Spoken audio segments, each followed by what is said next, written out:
let's go here first. Yeah. Now, a lot of things stood out to me in this. Now, I am going to come with a. I only watched half of it, but there's a couple, more than a couple, very glaring omissions and admissions that CGA made in this reveal. Now, I do appreciate his transparency, but this man is overcompensating. I'll get to it. I'll get to it. Once again, I want to present this to y'all with pretty much fresh eyes. I want to get y'all's take on this. This is CGA's villain origin story arc. Okay? Now listen. All marriages are not monolith. But the 180 this man did, considering how bad his marriage was, is very telling. This man's still hurting. He's not healed. This is an uncompletely healed man. He's maybe 30, 35% healed. He has a lot of work ahead of him. Now, some of y'all, you young guys, no, it's okay. When you get to be 50, 51, you'll see things a little differently. I have I have wisdom. I have years on me as that's my superpower. I've been able to live long enough to see why people become villains. I've become a villain in my own right in certain instances in life. Okay? I know what unhealed people sound and what they do. Okay? Because at one point I was unhealed. And there's still some things that I have to work on that I refuse to because I like being an asshole. So, but this is not about me. This is about CGA. Okay? It's about CGA, and I want to present this to you guys, and y'all tell me what sticks out to you, and I'll point out to what sticks out to me. All right? All right. Okay. You ready? I'm at work. Uh-oh. Just put me on put the earphones, put the earbuds in, man. Put the earbuds in. Okay? We got to walk this thing down. We're going to walk this thing down. Now, once again, I don't want to give you guys any preconceived notions of CGA. I've already had mine. And this and another video of mine pretty much confirmed who this guy is to me. To me.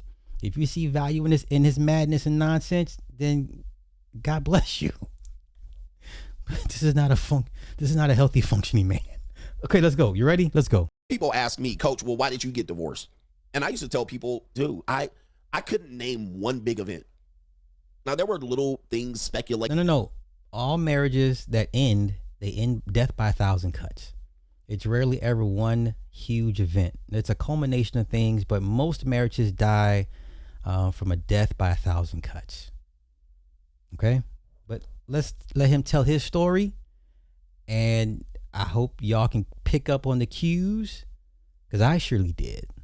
So let's get into it. There were things that I thought. There were things that I knew she did wrong. There were things that I did wrong. And I never really faulted. You know, I've had experience in marriages that I talk about, but there's some things that I talk about that I did not experience and others did. But marriage is almost inevitably the same. We all are living the same life in marriage, trying to play house as young people. And sometimes it doesn't work out. Sometimes we have life-changing, altering goals that are different than the other things. But many people think it's one thing. I caught him cheating. Guys, do you guys realize if one person catches their spouse cheating, they almost never leave? Okay? He's correct. I've said this before. You got a lot of, as much as this content y'all like to consume, I would leave. Sure. I know a lot of people in these marriages, they're not leaving because the spouse cheated. It's just stop. But he's correct. Let's continue. Many people work through those affairs. They sure do. And people don't understand that. If I catch my husband cheating, I'm going to leave immediately. No, you don't. No. That never happens. That almost never happens when the one affair is discovered and you leave. Never. That almost never happens. Most people work through those things, and you work through it, and you have kids and finances commingled and houses and jobs, and you can't just move out. A lot of people work through those things. He's right. Okay? You can catch your wife getting dick down in your marital bed, and people work through those. You can catch your husband at the titty bar fucking a hooker in the back alley, and people work through those things. What normally torpedoes the marriage is the straw that breaks the camel's back. I can't take no more of this shit. That's what normally it is. And someone says, I'd rather start over than to be with that. Okay. So this is where people then ask me, I'll say, I don't know, but I'm gonna tell you, man, we were married for damn near 9 years. There are probably 100 things that I did and 100 things that she did that probably accumulated to the point where I just couldn't take it no more, or she couldn't take it anymore.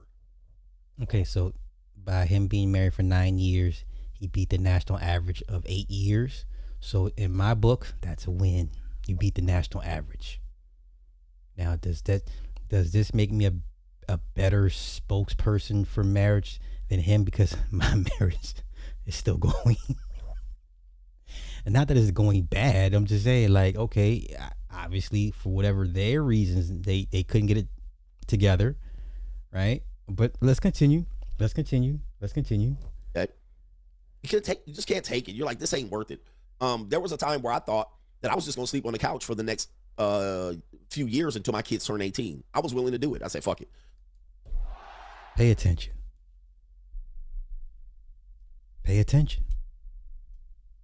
He already stated in his marriage he was prepared to sleep on the couch until his kids turned 18, then file for divorce. This is what men typically do. They tend to suffer in silence. For a man to file for divorce, it has to go to hell. This man had no intentions on filing for divorce. Pay attention. Most men, in what they would deem a dead marriage, they're not going to file for divorce.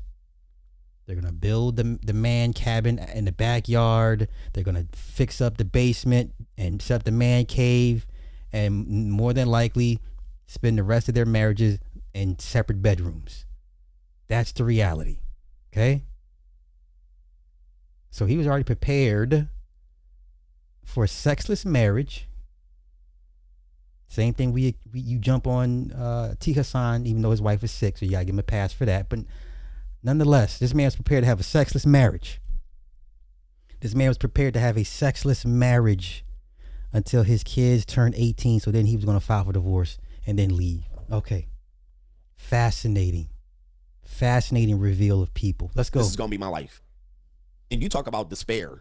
You talk about being in a sunken place. You were just going to ride that shit out. I was going to ride it out on the couch until my kids turned 18 and I was going to dip. That was my plan. That was my initial plan. I was done. Now watch this. And I wrote about that in the Free Agent Lifestyle. At that point, everything was gray. And I've said this. There's reasons why she wouldn't want to be with me. Like, I never took my divorce personal. My ego was removed for it. And we didn't have like this smash out breakup. We had like one argument and then we were like, look, we broke up, but we still lived together for like 5 months or 6 months. And we still had Christmas and Thanksgiving and shit like that. We still did the whole thing. But I have to tip my hat to his transparency in all this. I appreciate his transparency. And in that transparency, you're going to see cues and flaws. But I respect him for saying this. Let's continue. We were like broken up. I'm sure you did, Knockout. I'm sure you did. But yep, in my chapter, the mistake, I talked about this. I was like, I was just going to ride it out on the couch. And I said, when I decided to not do that, the day I decided to move out, because people still think she left me, but no, I moved out. The day I moved out, I said in the book, Free Agent Lifestyle, go get the book. The grass had never been greener. The sky had never been bluer. The sun had never been golden crisp. I had never seen the clouds as white and fluffy as this. I remember going over a bridge on Pacific Coast Highway, driving across that bridge over the Back Bay in Newport Beach, going, I know exactly where that's at. Holy shit, this is a new life. I've just started a new life. And that led me to live in my goddamn car. From that day on, I packed all my shit up, put it in storage, and lived in the goddamn hotel parking lot in my car. So these are the things that people don't know and realize, that it takes just like one, okay, I can't deal with it anymore. And it's never one major event. But some people can't even break out to that. They're stuck. They're stuck on that couch. They're stuck sleeping in separate bedrooms. They're stuck not fucking anymore. They're stuck having to cheat and go behind the wife's back and the husband's back. They're stuck giving just good morning and goodbyes. No more hugs, no more kiss, no more passion. It's not just me. It's millions of people like this. And people don't know what to do. Then she ends up, the wife ends up planning for the divorce. And it's years in the making. By the time you get to that point where you say, I give up, she's already been planning for the divorce. The divorce is already imminent. And I remember this day. I remember I was just sitting on the couch. I think she had worked late. Now, this is the funniest, saddest thing I've ever heard. The motivation it took for him to leave. Here we go. You ready? She had worked late, and I think she had a boyfriend by then, or whatever, a little boy toy, whatever was going on. And we were already broken up, so we had already kind of opened up the possibility that we were going to date other people, but we still lived in the same place. We had never really officially divorced. Okay. Now, he was already prepared to be roommates with his wife while they both had extramarital affairs, because they're still married. So everybody's cheating on each other, and y'all come back to the same house with your kids in and just be roommates. Okay. That's a dead bedroom. I've covered that a couple years ago. It got kind of depressing after a while. So I had to leave that shit alone. But come on. This is y'all guy, but come on. But I remember sitting on the couch. She had came home late. Kids were asleep. She came in and she said, "I thought you were going to move out." He had no plans on leaving. I told you. He admitted it. His plan was to live on the couch until his kids turned 18, then file for divorce. Okay? It took for his ex-wife to say, "Get out." Okay? Let's continue.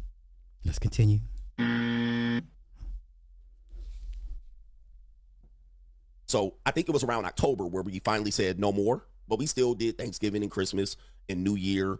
And then it was right around February, she came in and she's like, "What the fuck are you still doing here?" That was her point.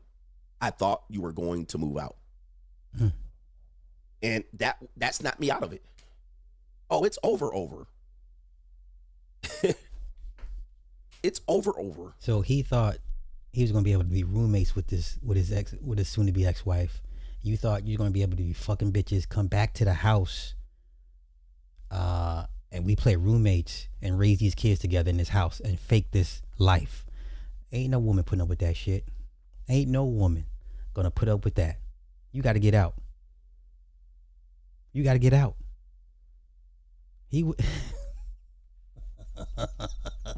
Once again, I respect the transparency, but in that shit, just like, oh, these flaws and red flags. What is this? His marriage is the ending of his marriage is probably one of the more horrific ones that I've ever heard. I've heard some pretty bad ones, but for the wife to tell you to get the fuck out, I thought you were leaving. I thought you were moving out. Okay? Let's continue. So now, there's no, okay, this is it. And so as a married guy, you need that extra, right? You need that extra. Oh, okay, so we ain't doing this. Okay, all right, we coexisting like this in this limbo is done. And so I was like, oh, okay. Oh, I got it. All right, so okay. But then wait, show me a story where the husband, unless he's a Zuckerberg or Bezos but most men in before the divorce, they leave. You got to get out the house. Like, what? You can't stay here. You got to leave. You got to get out. I mean, I'm not stupid. Like, if we ever split, I'm not staying here. I'm getting the fuck out. What do you mean? That's what you do. That's what husbands do. Husbands leave the house and still help pay the bills. Yes. When you're married and living together and you're engaged and dating, an 8-year marriage is really more like 11 years. It's more than a decade. It's 11 years, 12 years, sometimes even 13 years. You're married for almost 9 years, but you've been knowing each other several years before that. So it was like, okay, I have it. And then the next day, gone.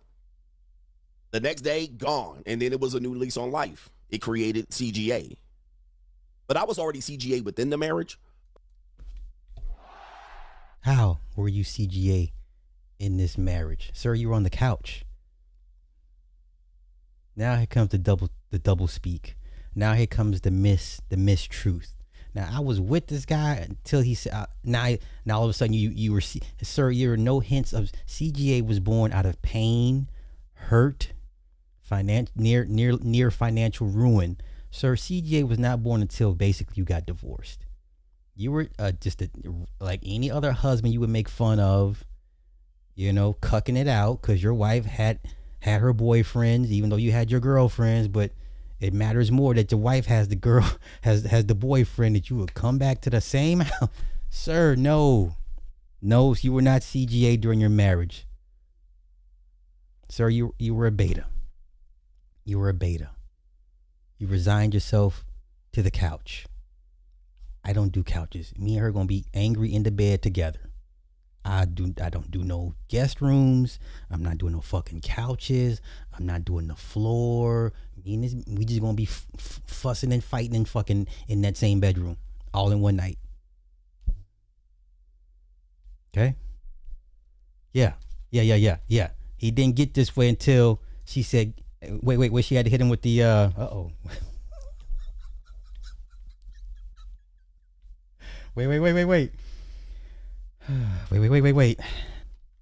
Get out of here, you damn nigga. The white wife said, get out of here, you damn nigga. Get out of here, you damn nigga. But I was married, all right? And now imagine CGA single out here like a goddamn shark. All right, now it created CGA. And it's like, no, sir, there were no hints of you being CGA in your marriage. CGA does not mean on the couch in a house that you pay for. Stop playing. Stop. See how you misguide you young guys that y'all buying into this dumb shit. Okay. Hey. It's the truth though. Let's go. Oh yeah, we really doing this. Okay. And then we did that. Now from that point, we were pretty amicable. We were amicable. Yeah, we couch agreed rig. We were over. So it wasn't no like bang, zoom, heartbreak. It wasn't any of that. It was like we were already done for months at that point. So it was just like we would just see each other and be with the kids, and we were really helping each other out because she was working late and I worked early morning. So she would have the kids when I worked, and when she worked, I would have the kids. I would put them to bed, and she would come home. I wake up in the morning. I'd be going to work. Then I pick up the kids from school, or she'll pick them up and leave them home. I'll come have the kids, and she'll leave. So that's what we did for months. So it was never like, no, oh, this bitch left me and she cheated on me. We were done already. Now, the one thing that happened was the divorce happened, and the divorce was like, we were both agreed on it. Yep, we going our own way. Now, what happened to her was she ran into financial trouble. Okay. And that started us on the path of me learning about the divorce court, because we were doing mediation and we were just going to sign off and walk away. But somebody talked to her. Somebody told her she's entitled to something. Because sir, that would be her attorney. Sir, that would be her attorney that she had in the back pocket. For that, we were going to mediation, and it was like, yep, we separate, you sign this, you sign that. I actually was the one that applied for the divorce because she didn't have the $500. All right, and I barely had it. So the mediator was like, who's going to file? I was like, okay, so he paid the fee, the divorce fee. He only paid that because why? She told him to get out. Other than that, he was resigned to life on the couch until his kids turned 18. Let's continue. Keep that in mind. Don't forget, that's the crux. That's the foundation of this story. Okay? Like, I'll do it. She didn't object. All right. And she was like, well, the mediator was like, whoever got the $500 can file. All right. So I was the one who was like, okay. But then I came back with the file divorce, and then the next week, somebody was telling her about alimony and child support. So then it was like, whoa. And from that day, it changed. Then we became bitter enemies. So it was never heartbreak. It was never this fight. It was never this thing. We both were ready to go. But when we got to the second, third mediation appointment, somebody told her about some, you better check his income. You better do this. And then the mediator was like, oh, yeah, you going to give her that? I was like, hell no, I ain't giving her that. So then my filing got hung up because we were fighting over, she wanted me to give her $1,600 a month. Because what happened was when I moved out, I was paying their rent. I paid the rent in the marital house, which was like $2,200. I was paying that. And then I was living in my car. And then I ended up getting my own place, which was a 450 square foot studio. And I was paying rent at both places, to get her to transition out. But somebody talked to her about that, right?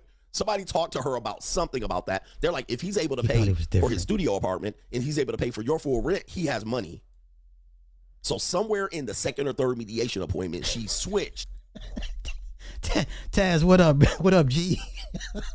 Hey man, I'm just playing videos, man. Don't mind me, brethren. I'm just playing videos, man. Salute, bro. To this, I'm entitled to this. I think I got a call from child support, and they were like, "Oh, you got an open case," and I was like, "Child support? Like what? I thought we agreed on 50-50 custody." By then, the third mediation, she said she want 85% custody. I was like, "Oh Lord."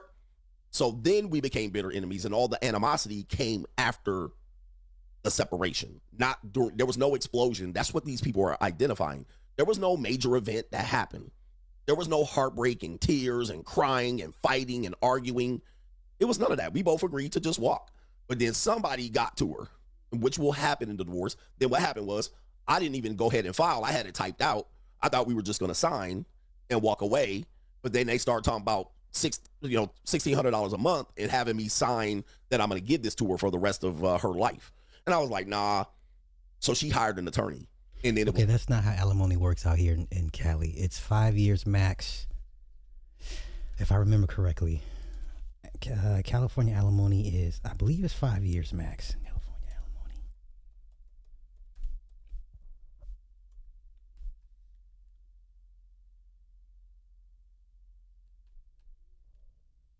Okay.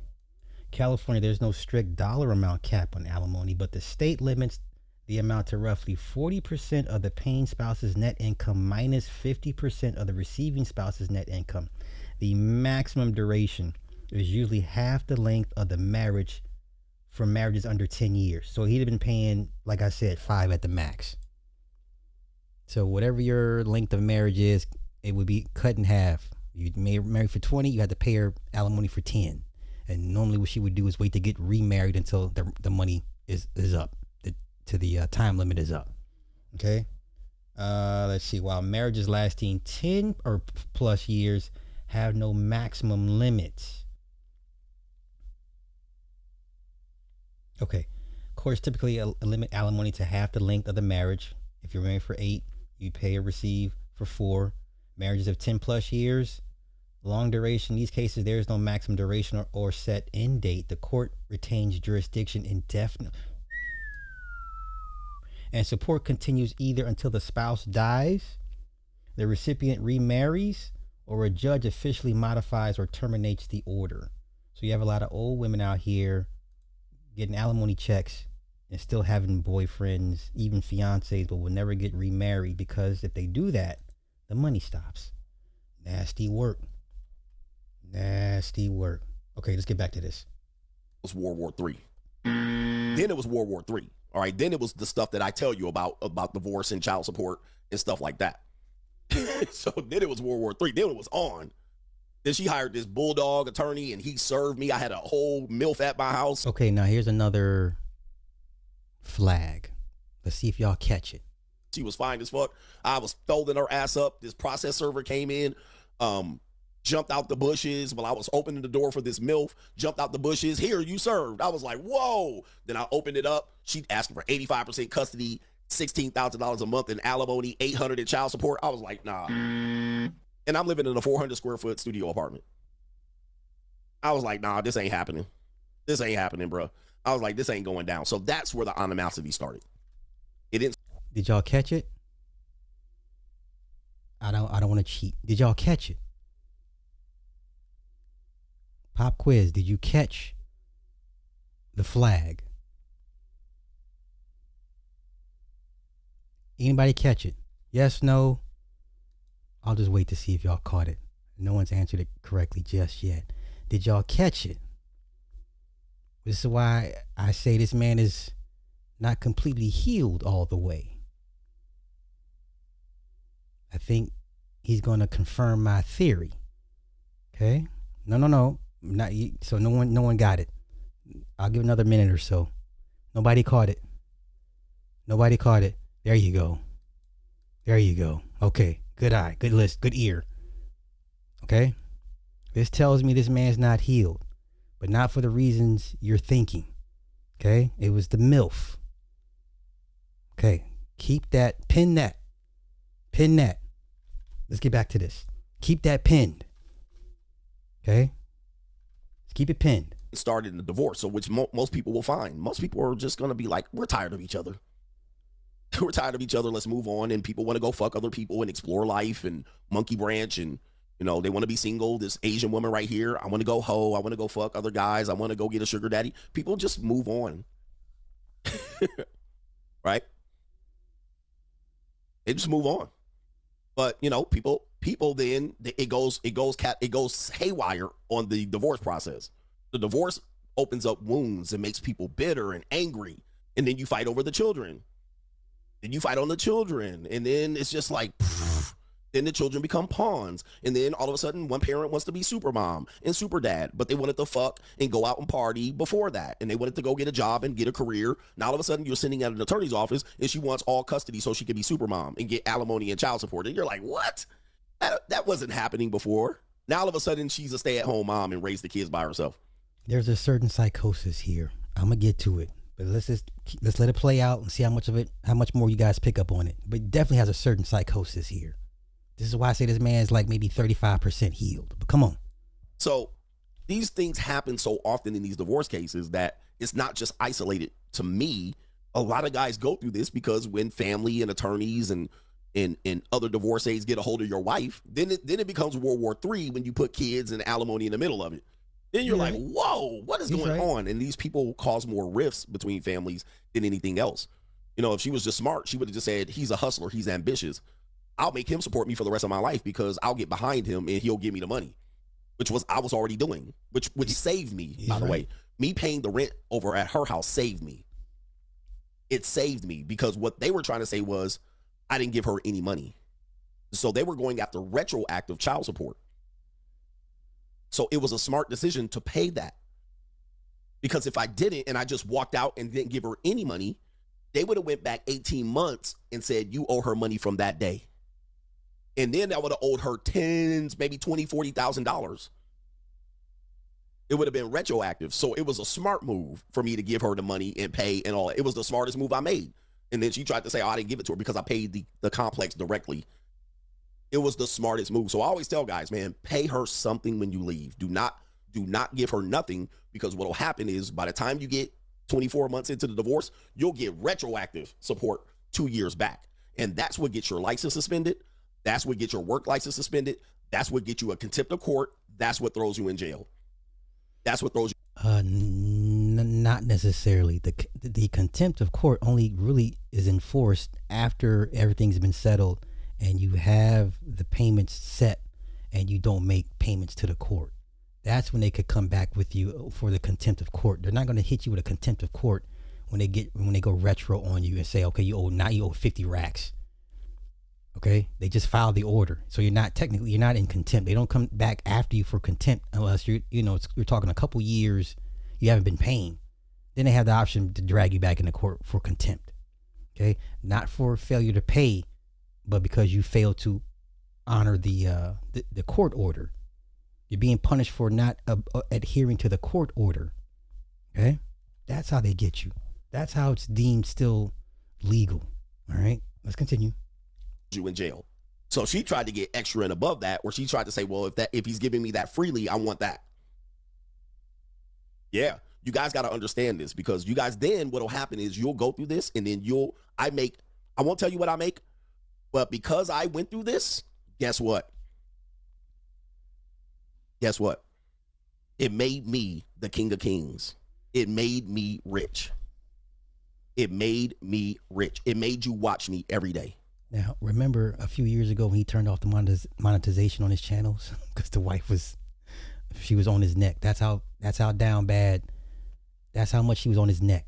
Like he would turn off the monetization on his channels so he could say he wasn't making money off YouTube. But this is your king. If that's a smart move, sure, okay. But I'm just telling you what was taking place a couple years back and when he was still going through the shit. But come on. It made me rich. It put me on a path of rich and wealth going through this, because it allowed me to use my talents and my experience, combine it with the tool called internet and YouTube, and made me rich. Oh no, he was married to a snow bunny. Wait, don't let this fool you. Don't forget the MILF that we pinned a couple minutes prior, because that's gonna lead to my theory of this being an unhealed man and his psychosis of how he currently dates now. Don't worry, I'm gonna walk it down. Come on. He drive a Porsche 911. It made me drive a G-Wagon. It made me go to how many countries? 25 countries. It put me on the path to fuck 20-year-olds the rest of my life. It bought me a Rolex. Okay. Now, when he's bragging about his exploits, did you catch that part? So how do we go from MILFs to 20-year-olds? Okay. Most men have a certain demo they deal with. Okay. If your history is older women, more than likely that's what you're going to stay with. Okay. If you have a history of younger women, that's normally what there's a track history there. The problem we have with Greg is you have no history with 20-year-olds until after your divorce. That's a psychosis. And I'll explain to you why. Let's continue. It got me an audience of what? How many people were in the stream? 3,500 in the morning, 1,700 now. Best believe. It made me rich. So never feel sorry for me. It made me also the coach. It made me counsel and teach men how to go through this. Let me get to these super chats. Never feel sorry. Hold on. Now, I'm richer than I was. I was poor broke when I was getting divorced. Poor motherfucking broke. Now I make what I made in 1 month in goddamn 2 or 3 days doing YouTube. I can make in 2 or 3 days.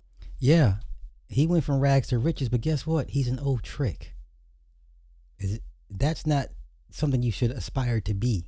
Yes, the story of loss and finding one's purpose and finding oneself and then being successful in oneself is great. It's a great story.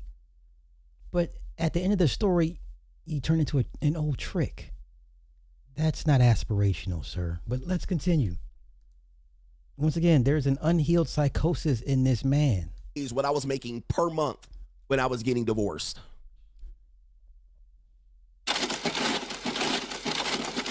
I'm rich, bitch. Woo-wee.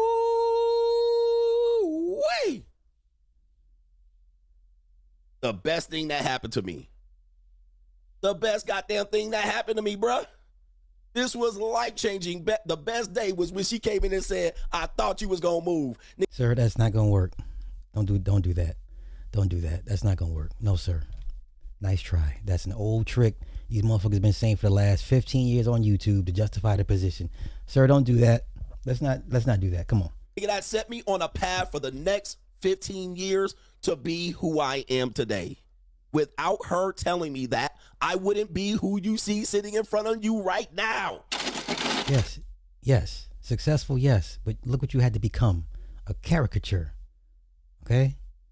You understand? But we're going to get to the unhealed psychosis. Come on. Imagine. I'm rich, bitch. Imagine without her sitting there going, I thought you were going to move. In the year 2012, 13 years later, look at me motherfucking now. Okay, look at me.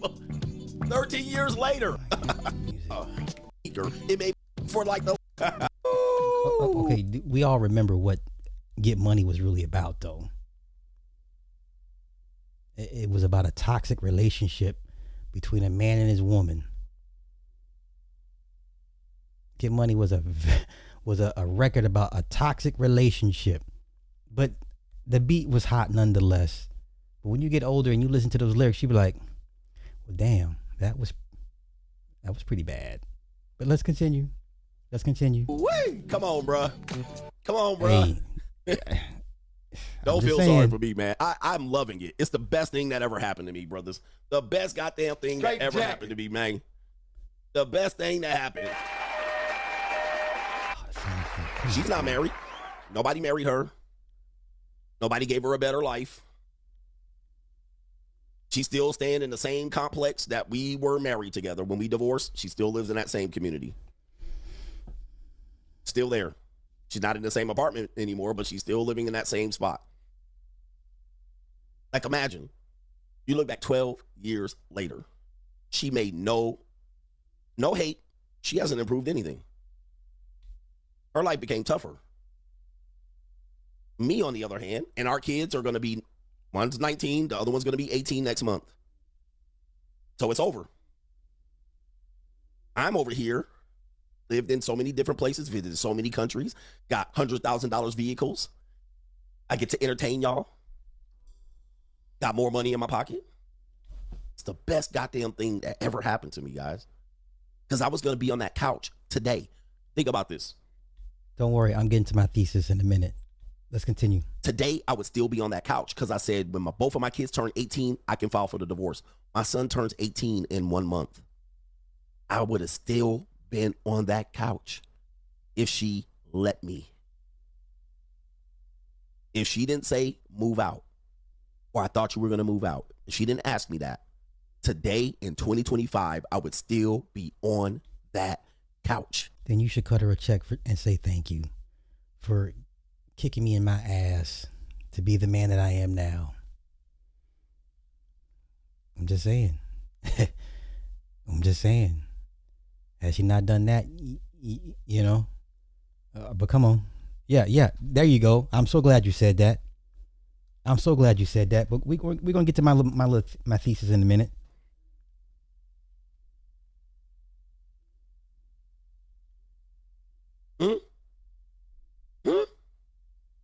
Think of that. Think of the mindset you have to dig yourself out of that. To become something greater than you thought you could become. You were holding on to something that was not nurturing you, nourishing you, growing you, and feeding you. You were willing to hang on to that. The next day, it gave you a life you couldn't even imagine. When you were on that fucking couch. It sounds hot, y'all. You couldn't even see that life. I had to get pushed out in that. She had to push that out. She had to push me out of that so I can get here. So if you're going through that and you lose a relationship, I'd be like, relationships ain't shit to me compared to what I can do out here by myself. At all. But what does love in a relationship can do? I already saw what it can do. But what I can do by myself, I'm way more powerful. Because I'm ambitious. I'm a winner. I wasn't built to lose. I'm a winner. I'm a go-getter. I'm innovative. I'm creative. I'm a downright infamous, notorious. And I just had to rediscover that. Sometimes in relationships, you lose that.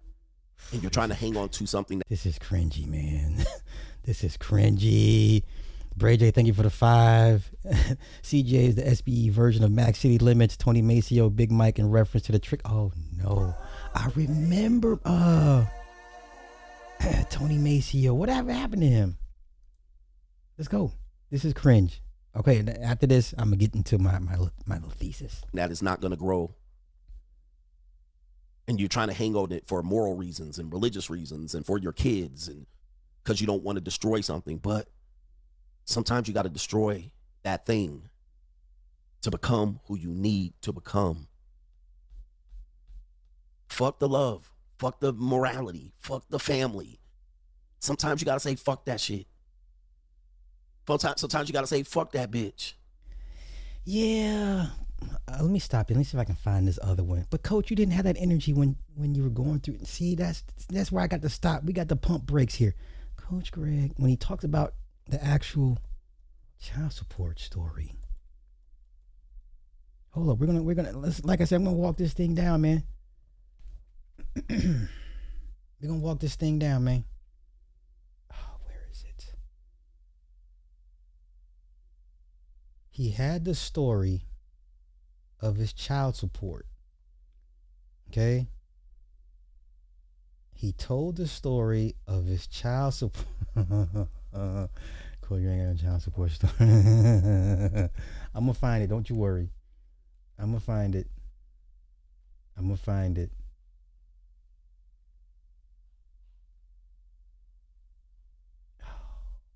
I knew I should have looked for it before I came on. I thought it would have popped up on me. Yes, he clearly is rewriting history. But don't worry. Don't worry. Okay, let's get back to this. And then I'm gonna go to my thesis and I'm gonna look for the child support story. Okay. Let's go. And become who you need to become. Oh, that's who married her? Oh, wow. Holy cow. Are you serious? How did that happen? Tony Maceo. Okay, Nicole. I remember because she was talking hella trash. I'm like, man, you were getting alimony from your first marriage and she wouldn't confirm or deny. I was like, you're so full of shit. Okay, Big Mike lost his legs to being unhealthy? Jeezy Pete. Wow, that's crazy. Does he still do content? I mean, I would hope not. I hope he focus on his health and... Hold on to that, you get a fucking couch. Okay, hold on. You let it go, you get CGA. Okay, hold on.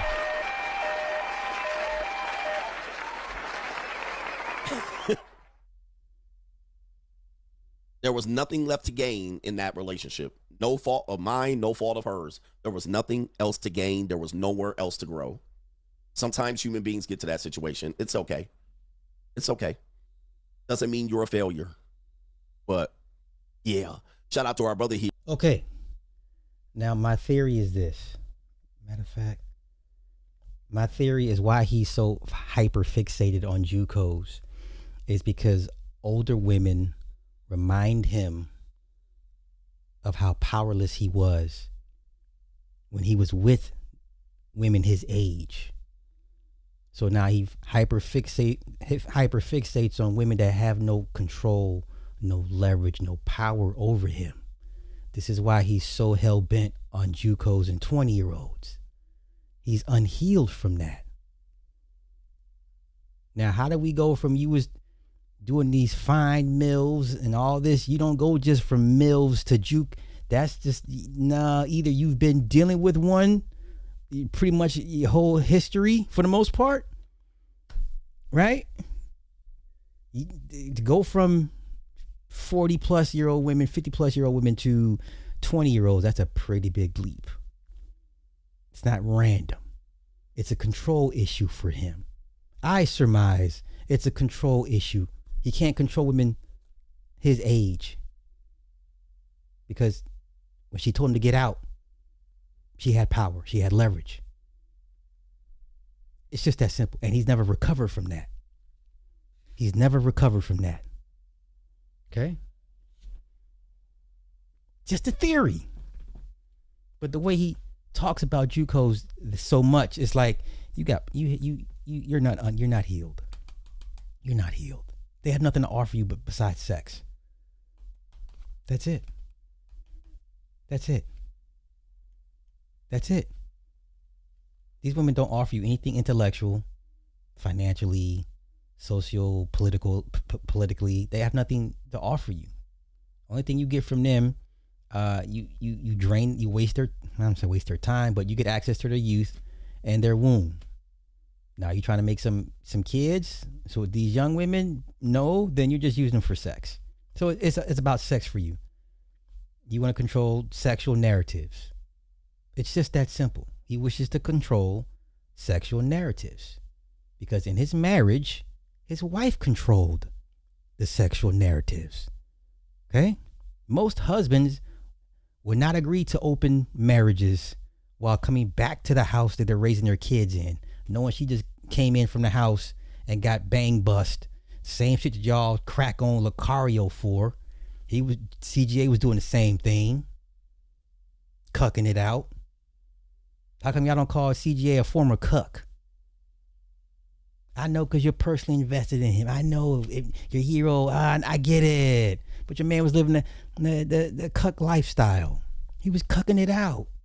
It's all good. It's all good. You feel free to disagree. Matter of fact, get my likes up. Y'all not liking what I'm saying? Y'all not liking what I'm saying about your hero? Yeah, cut Greg Adams. Yeah. Yeah, cut Greg Adams. Let me see if I can find that child support story. Once I appreciate him being this transparent, but in the transparency, you can see this man's not healed. This man's still hurting. This man is singling out young women for sexual control and dominance and narrative control because a woman his age reminds him of how powerless he was.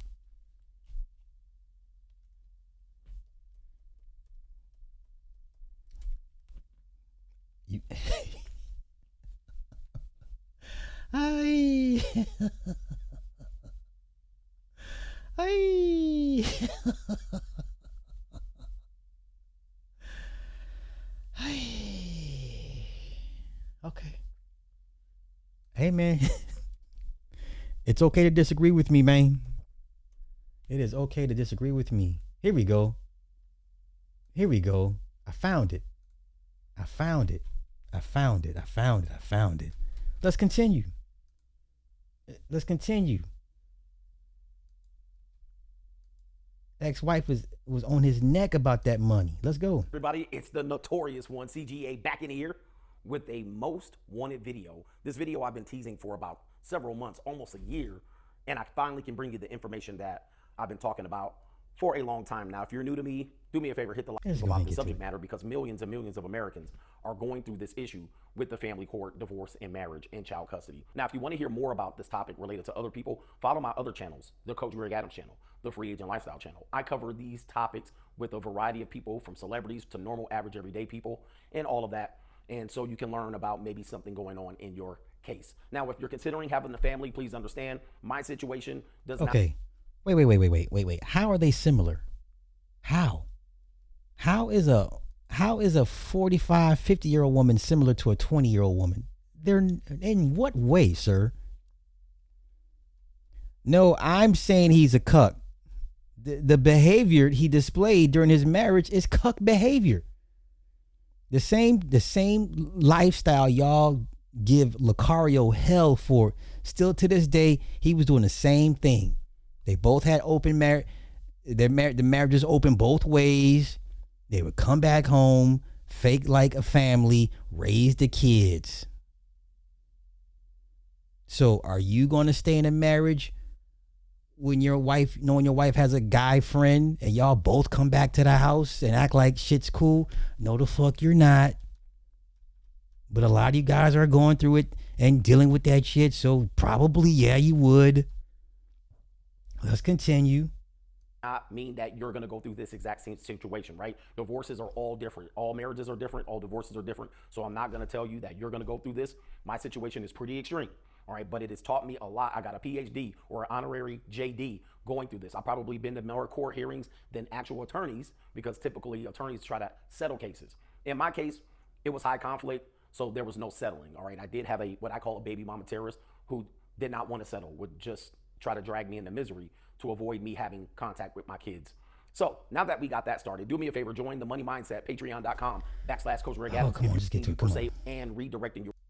I've been a father, and I'm still a father, and I fought twice in the family court and spent almost in excess of $100,000 in court fees. And I dare say it's probably closer to $200,000 when you break down everything that I've lost, had to redirect, and so forth. He did this wrong. What he should have done was just wait till the kids turn 18.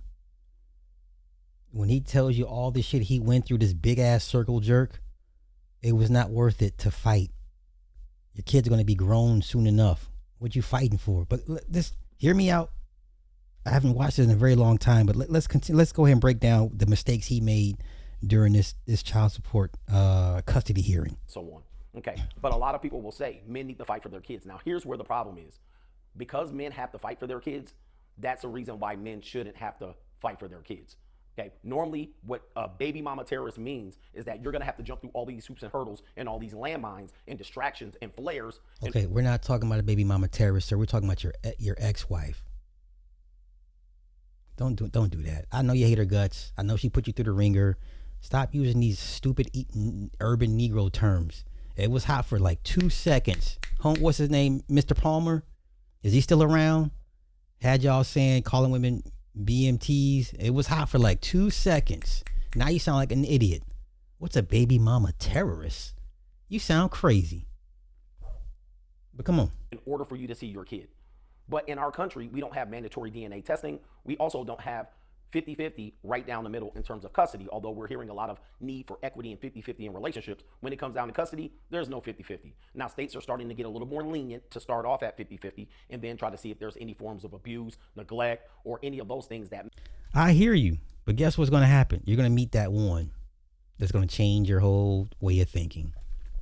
That's what usually happens. May change the reason for full custody, but women have found a way around that by saying that they came from an abusive relationship. They also filed temporary restraining orders, and these restraining orders do serve to establish some sort of abuse, and that can sway the child custody, and that makes the father have to fight that much harder for their kids, and that's the sad part about it, and that's the reality. So although 50-50 might be the presumed starting point for custody battles, most of the time, women that are forcing men to fight for custody are restricting access to the children initially to establish a pattern of parenting where the mother has more parenting than the father. Then the man has to go through all kind of court actions to be able to push it back to 50-50. Okay, we get all that. I just want you to tell your story and how your maneuver. Okay, so here we go. He got married in 2004. Okay, let's go. The games that are played. And unfortunately, I got caught in the middle of this. So let me give you an understanding of how I started. So I was married in 2004, separated at the end of 2012, beginning of 2013. Fully divorced in 2014, right at the end of 2014. My initial divorce took 18 months for a less than 9-year marriage, okay? Because there was very high conflict. We got attorneys involved. We started off with mediation. We started to negotiate initially. Then we went to mediation. Then it was a full-scale war. Now, the problem was I'm self-employed, so it's really hard to determine what my income actually is. And since that's the case, that's meat on the table or meat on the bones for her. So she could not figure out what my income was, so she kept hiring forensic accountants and attorneys to establish this. She not only did this once in 2012, 2013, and 2014, she did it again in 2022, 2023, and 2024. So this is her pattern of behavior, and basically I'm her job since I'm self-employed. Now, we'll get to the self-employment later. So going through the timeline again, we're fully divorced in 2014, but I was granted 50-50 custody in 2013.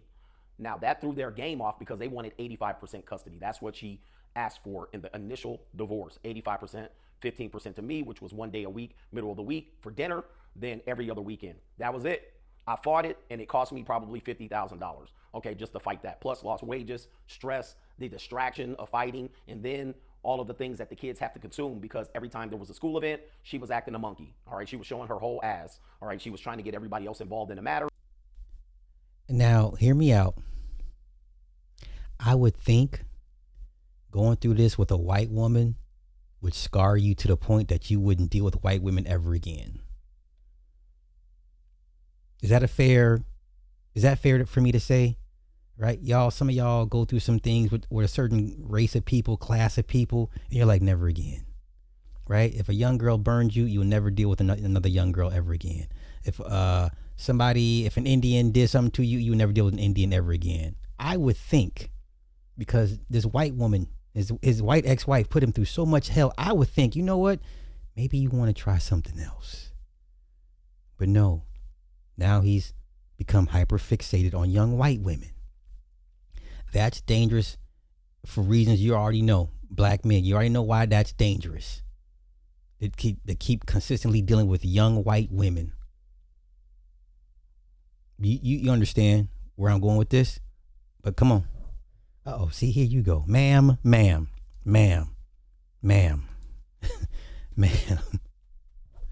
Let's see. It's not that every woman would do this. Yes, I would tell any man, put nothing past a woman. How long have I been saying this? I've been saying this for years. Put nothing. I mean, absolutely nothing past your mama, your sister. Hell, I got daughters. I put nothing past them. I love Mini-Me is my shining light, but I know Mini-Me has a dark side to her. I put nothing. Listen, I don't trust humans. I especially put nothing past a woman. Once you understand that, you'll be okay. Okay? If you're a snake handler, you handle king cobras. I'm dealing with one of the most venomous, dangerous snakes in the world, but I love my job. I love this genus of snakes. anaconda, right? I love this species, but I know the first chance it gets to bite me, it will. So I handle it with care. I don't assume anything. Okay, I'm hyper focused. I don't get lazy. I don't turn my back to it. I don't assume it's sleeping. You understand? Treat your woman like she's a king cobra. Okay? Let's continue. That from daycare workers, teachers, administrators, and she did this pretty much the entire length of our childhood, or my kids' childhood. I'm not saying let's that. Take you through the court. So we went to court every year until my eldest was 18 and my son is 17. Every year. So we separated in 2012. We were in court 2013, 2014, 2015, 2016, 2017, 2018, 2019, 2020. Now, 2021 was the only year we weren't in court, and that was because of COVID. But we were back in court first month, January 2020. She was kicking his ass. 2022, 2023, and 2024. Now, by that point, my daughter's 18. So we in here battling for custody and child support the entire time. Now, one situation I was granted full custody because there was a health situation that she got into, but because she left to handle this health situation, I had to get full custody of the kids, but I had to fight for it. And I had to remove child support from her because she was still on child support but now living in the state, and I had full custody. Now, that then made it so, and that was around 2016 or 2017. Now, from 2016 to 2023, I was not on child support, but I had 50-50 custody, and I had full custody for about 6 to 8 months, and then back to 50-50 when she returned. Then there was no child support. Now, the reason why is because it's hard. Now, for all you vetting, all you niggas out, he didn't. So Coach Greg Adams didn't properly vet his wife. How come you don't ask him, hey man, did you properly vet your wife? Because y'all love that vetting talk. I don't hear as much these days. A year ago, that's all you niggas kept talking about was vetting. And I'm like, there's no vetting. People can wake up and change, especially women. They can wake up one day and say, you know what, I don't want to do this with you, even though she's been properly vetted. Okay? So do y'all ask CGA, hey, did you properly vet your wife, sir? Okay, but come on, let's continue. Hard to establish a child support case with 50-50, although in the state of California, you can get 50-50 custody and still Yeah, should have chose better. Child support. So initially from 2013 to 2016, I was paying child support, a very low amount because of the 50-50 custody. But I was father of the year. I coach all my kids' sports. I coach my daughter in tennis. I end up getting them into a prestigious private school in which me and another person paid. She paid $0. I paid half of it, and another person contributed another half of it. So who's the other person? Why'd you bring it up? Who's the other person? So he had help. I'm going to assume it was a woman he was dating that helped him out. All y'all, I did it by myself. Okay. I did it by myself, ass niggas. Okay. No one helped you along. Gotcha. You did it by yourself. Okay. You got all the mud off by yourself. There was mud on your back. How'd you get the mud off your back? Okay, gotcha. Okay. Yeah, exactly. He ain't never gonna say, but come on. Okay, so setting this up, around COVID, my business that I was in started to fall apart, all right, because I was a fitness trainer at the time, but I was independent. We needed to be able to rent space from gymnasiums, gyms, and I basically went from gym to gym, home to home to train my clients in Newport Beach, California. However, there was a lot of COVID restrictions, and people were fearful with COVID, right? People didn't want to pass the COVID, right? Gym owners could only have a certain amount of people in the gym, so they started to restrict the amount of people that can be in gyms. So in essence, I started to lose clients that I had built up from 2012 all the way up to 2020, and I was quite upset about it. However, fortunately, I was starting to do YouTube in 2017 and 2018, and I was working 2 jobs essentially. So I was making income from YouTube, income from my fitness. So what I was able to do was double dip or just dive in and go all in on YouTube. And for those that were around, we remember why he would demonetize his channels on purpose. So he wouldn't have to pay her out the YouTube money. For those that were around, okay, Pepperidge Farm remembers. Come on. And then slowly lose all of my fitness business.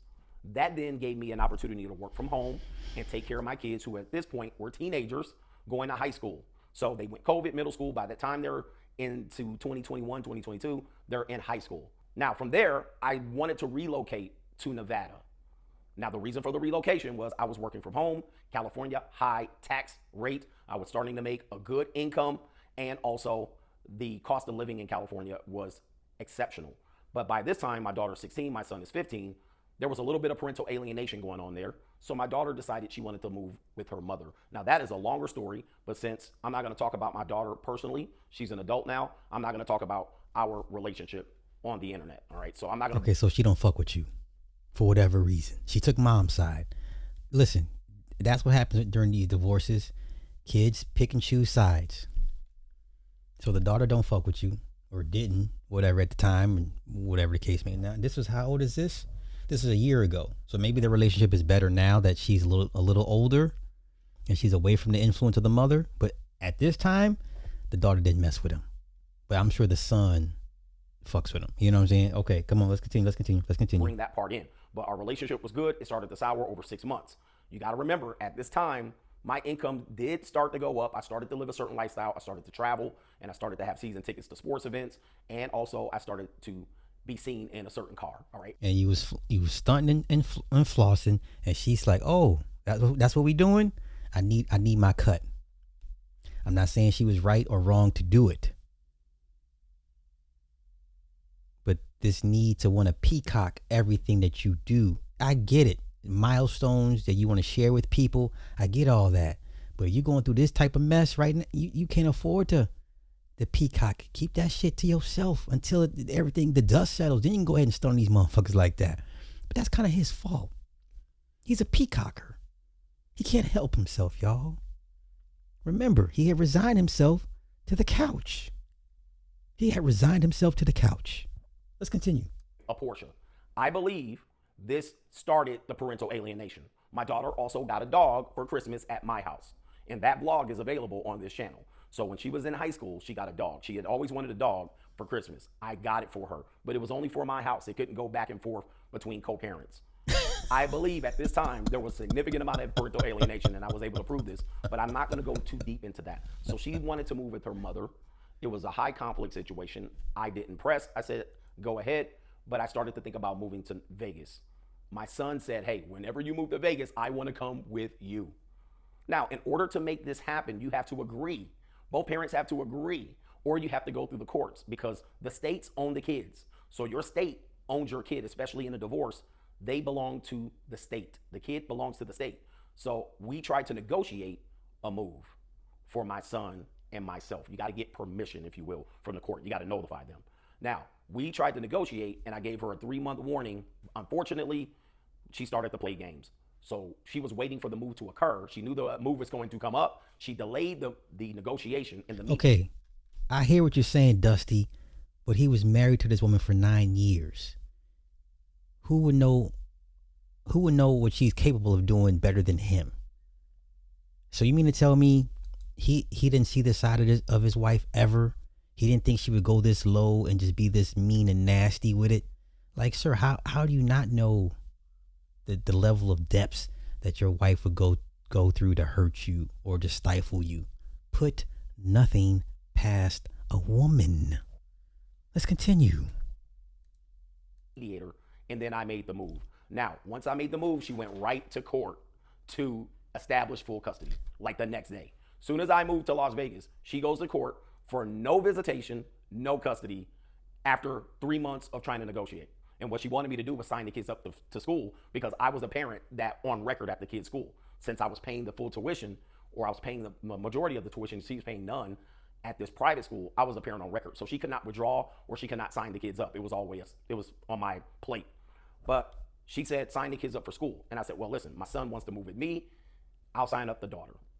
And she said, no, sign both of them up. Obviously, once I signed them up for school, then the kids are both in California. Just a little bit of games that she's playing. So as soon as I moved to Vegas, basically what I had to do was, since the move cost a lot and I was making quite an adjustment, I waited to file the action. Now, I could have filed the action before I left. For anybody that might say, hey, coach, why didn't you file before you left? Well, let me tell you that. If I would have filed before I left, I would not have been able to move, all right? Because eventually this case, and I'm going to get to it, this case cost me $50,000, okay? So imagine if I say, I want to move to Nevada. She says no. I fight her on it. The case took 2 years to finish. From start to finish, it took 2 years and $50,000 out of my pocket. So there goes the move. In essence, I would have to have stayed in California. You see how that works? So there's a lot to unpack because there's a lot of people that will say, well, why did you do this and why didn't you do that? Well, if I would have said, okay, I'm going to fight you for my son to move to Las Vegas. I'm not even in Las Vegas. I'm still in California. All right. So then I would have had to pay all of the attorney's fees to even get the move to happen, which would have taken a year or two. And it would have been a preemptive strike. This is mind-boggling, but men do go through this. Okay, he is no different, but let's continue. Even move at all, because that would have been all the resources. The resources that just went to the lawyers and the court. So I made the move anyway. Now, during this time, my daughter made no visits, but my son made visits routinely. We end up going for vacations and holidays. We went to New York. We also went to Cleveland for a Drake concert. He came as much as he can against her initial wishes. She tried to prevent him from coming, but he's 15 or 16, going to 16. He just would Uber to the airport and I would pay him the ticket. Okay, so we were just going over her head. Now, he was asking her, can I move with dad? And I'll think about it. Then she said, well, he'll have to fight me for it. Now, you got to remember, by this time, my kids are 17 and 16. And at a prestigious private school, now, let me just tell you, they had to be removed from that school because I didn't re-sign them up. Why? Because I'm trying to move my son to Nevada, to another private school. So they had to go to a public school in the interim. So their whole lives got readjusted because she wanted to not have the kids visit me at all. She filed for no visitation, no custody, immediately after I moved to Las Vegas. And they granted her that until a hearing. Now, a couple of things here. This is 2022 when I moved to Nevada. I then got visitation with my son. She couldn't block it, but... Y'all, he just got this shit resolved. I don't think y'all understand. So we're talking 2022. He's just now getting over this. And you want to sit here and debate me if this man is healed or not, or why he has a proclivity for younger women. It's a power issue. Throughout this entire divorce, this woman flexed on him every chance she got to remind him of how powerless he was over his own children. Okay. Does my thesis sound so far-fetched now? Does it make more sense now? Oh, baby, okay, come on. He wanted to move, and he basically was like, you're ruining my life, but I can't speak too much on that. Now, from that year, 2022 to 2023, I never got process served.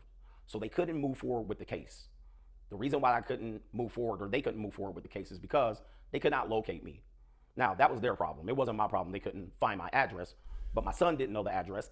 They didn't have the address, so they could not serve me. And if you know anything about court, if they don't serve you, there's no case. Okay, there's no case. So they basically were trying to find me for a period of time until I filed for full custody of my son. So I ended up allowing them to find me. Now, this case gets a little bit more complicated because when she filed the no visitation full custody, she was trying to get child support from the day I moved until the kids are 18, and also preventing my son from moving.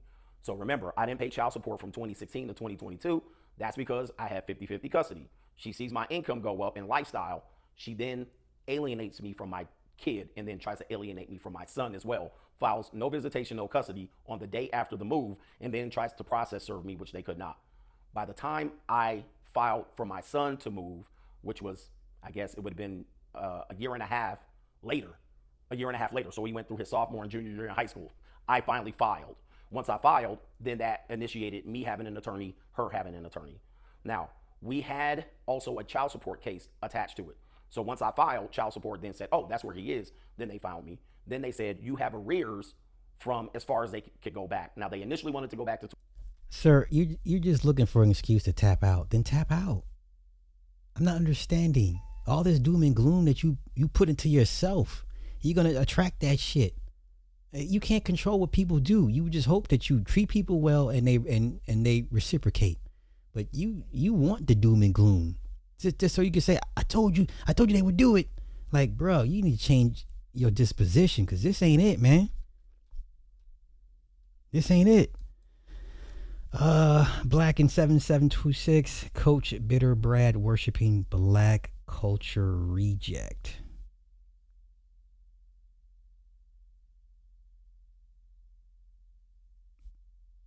Okay, thank you. But that's your point.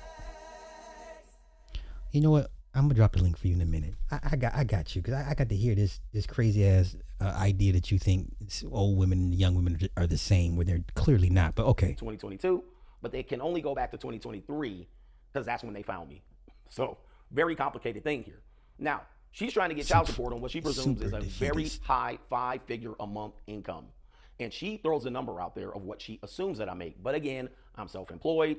There's no record of what I exactly make. I couldn't even tell you what I make. However, she puts her income very low. So she's trying to get arrears. So you're self-employed. That's a 1099, right? So why wouldn't they request it, your 1099s? Because you do you report your taxes, yeah? All they had to do is like, okay, bring your tax records and we'll see what you reported your income as. This is not hard to do. But once again, if you were aware of CGA a couple years ago, he was hiding the YouTube money. A year and a half back. Possibly she's trying to get 2 years of arrears in child support by preventing the move and then filing no visitation, no custody on both kids. This is how sick people are. They're sick. But I digress. So I hired an attorney. I hired a firm, and they put a dumb, dim-witted attorney on the case, first of all. So she's stretching the case out. This attorney was absolutely garbage, all right? Wow, so you got the Carmelo Anthony treatment. Okay. So super bossed up alpha CGA, they gave him a bum-ass attorney. So you got the Carmelo treatment. What are the odds? Garbage. Now, she did decent when it was time to do hearings, but for some reason, I felt she was dragging it out. So I had to call the firm and was like, this is ridiculous.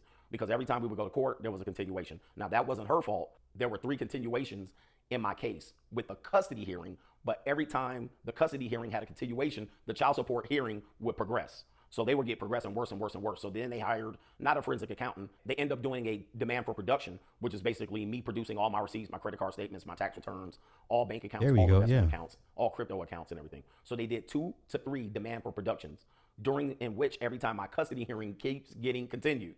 So it got continued 3 times in, I would say, 8 months. So I never was getting to the court for custody. I kept getting to the court for child support. Now for that attorney, ended up working against them. Now that helped their pockets because my attorney bill running up. So my retainers being spent and my attorney bills are just running sky high.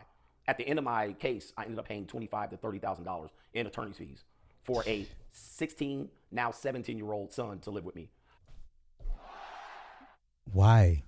Just wait till he turns 18. Just wait till he turns 18. That's what FaceTime is for. But I'm not in that man's shoes. I don't want to disrespect the situation and Monday morning quarterback what he shoulda, coulda, woulda done. But I'm not fighting for no kids. If it's 15, 16, 17, they'll be grown soon. What the fuck? I can wait. I can wait. Now, he's already gone through his sophomore and junior year by the time we're getting the case going, and he would only have his senior year left. So he lost 2 years that he would have been with me, and he's quite pissed about this. So eventually what happened was we eventually get to the custody case, but the child support was based on 96% custody of my son for her, 99% custody for the daughter. That makes a very high child support amount, and the child support amount ended up being, going back arrears-wise, it ended up being $1,500 a month, all right? But that was based on not my income that they assumed. They couldn't figure it out. It was based on the income that I provided. She wanted way more than $1,500 a month. I think she was looking for $6,000 a month, but she ended up getting $1,500 a month. But then they got that $1,500 a month on both kids retroactively. So then I think it ended up being $12,000 to $15,000 that I owed her right away, like immediately. Now, of course, child support allows you to have arrears, but then if they find any bank accounts, they're basically going to take that. They're going to intercept that money. Tax returns, bank accounts, anything, investment accounts, they're going to intercept it. So sir, it's called a lien, garnishments. That's what they're going to do. Yes. Okay. They ended up intercepting it while I was on vacation in Hawaii. And they ended up taking $20,000 out of my account. All right. Crazy story, but that's a whole nother story. But the bottom line is eventually by the time we get to the custody case, she was going to lose. So they ended up hiring a child custody investigator. This is basically a social worker that will interview all family members and then determine where the child should go in a high conflict case. So we all get interviewed by a child custody investigator. This is different than a guardian ad litem. It's not an attorney, it's a social worker. So a social worker interviews all family members and they determine. And she gives a recommendation to the judge, and it's like a guardian ad litem, sir. Kind of, they make a recommendation to the judge, and the judge goes off what they say. What's the best course of action? And we went through the interview process, and then they came up with some like 20-page paper, basically culminating our entire divorce. Unfortunately, it did not work out for the baby mama terrorist. She loses because when I got the custody agreement, my lawyer was a day behind. I got it in the mail. When I got the child custody investigators report, I turned to the back page and it says my son gets to move with the father. So I win.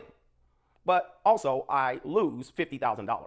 Okay, so the whole fight, the second time from 2022 to 2024 cost me $50,000. And that's just okay, so basically he went through all that to get his son 1 year extra.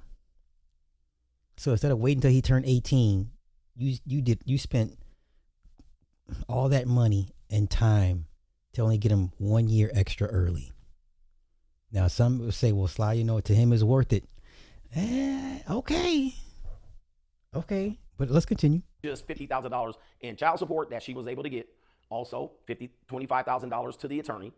Then you even have to count that there was some future child support up until my daughter turned 18 and graduated, which eventually, by the end of the case, my daughter was 18. Okay, so by the time we're fighting this out, she turns 18. Then she graduates within California. Once you graduate and you're 18, you're off child support. So she was only on child support for 3 extra months.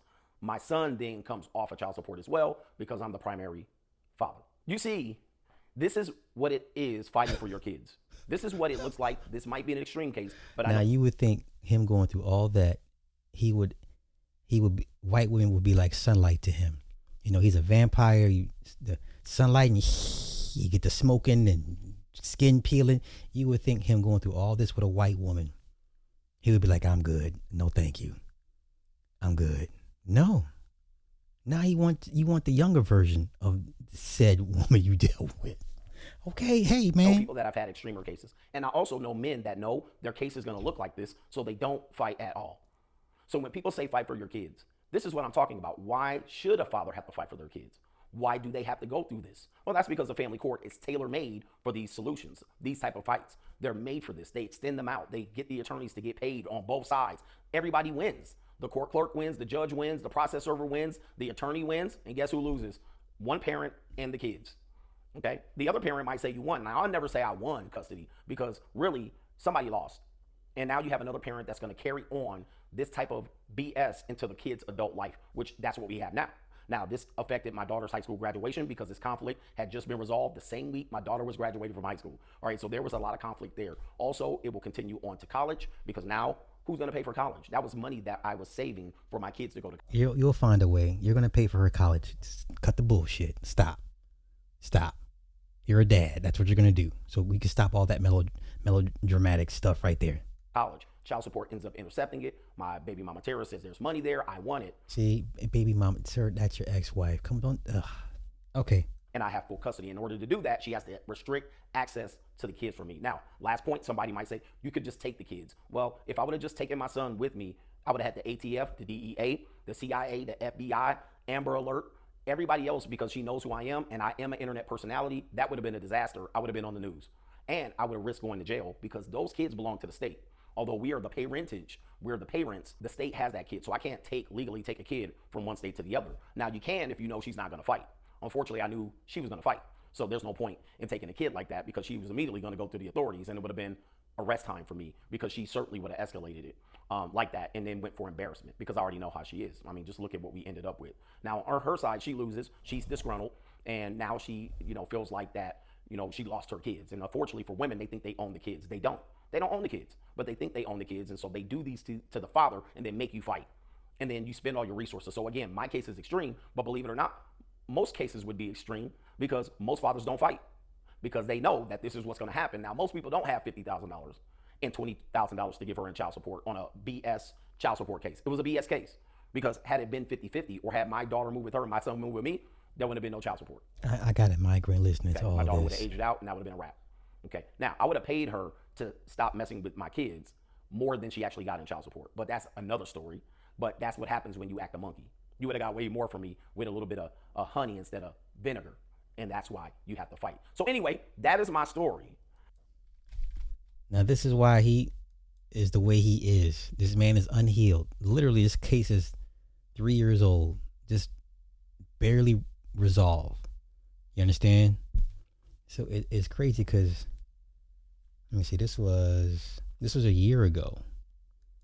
So that means his kids and Mini Me roughly the same age. That's crazy. That's crazy. Wow.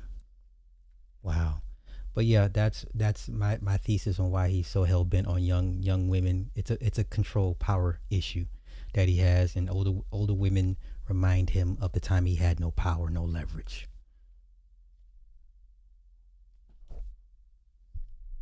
Django, where the hell you at? Django, you still here?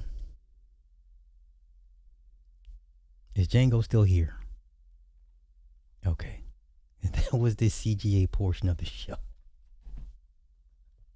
I appreciate his transparency, man, but you didn't properly vet that woman, sir, and the super alpha male shit didn't work on these women. I'm gonna drop the link for you because I need you to explain this crazy idea that you have about older women and younger women being the same. Hold up, this is just for Django. Django only.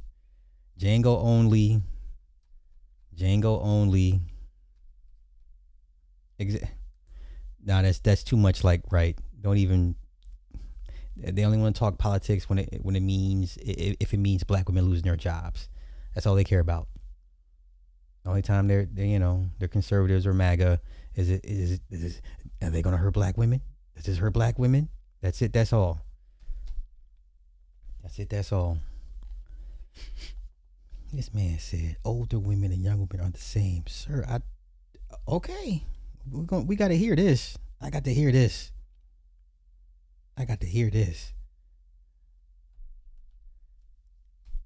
Hey, and there's nothing wrong with him being your guy. Hey, like I said, if you get some out of his content, that's great. But this man is not healed. That man is not healed. Sir, you're in your 50s and you purposely hunt 20-year-old women. No, society will never be okay with that. I'm sorry. Matter of fact, how old is CGA? How old is CGA? You in the back? No, you're not in the back. You ain't pop up yet. I know Ecamm is weird, man. How old?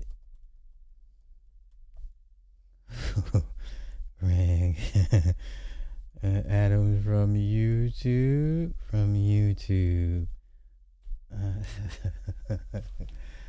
Are we the same age? No way.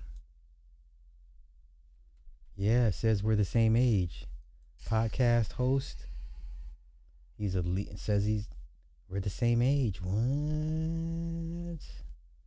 Who's all of you use your channel to chase? Ma'am, you I don't know. You got the wrong channel, ma'am. Yeah, you got the wrong channel. So he's 50. Yeah, this is him. He's 50. Okay. So this man likes to hunt 20-year-olds. Okay, that's not going to end well, man. It's not going to end well. Yeah, we'll both be 51 this year. That's not going to end well. You mess with these young girls, that shit never ends well, sir. You didn't learn the first time with the first Becky.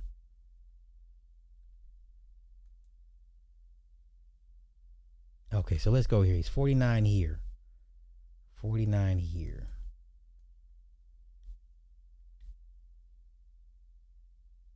Okay. Okay, here. The way he's handling that rifle is frightening, but okay. Okay, that's Debbie Allen. Okay, that's what's up. Let's show it. We'll click.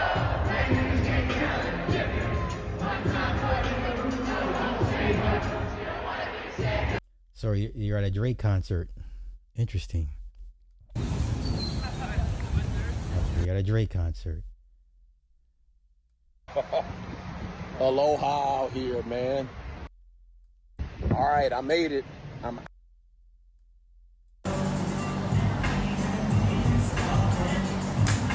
Okay.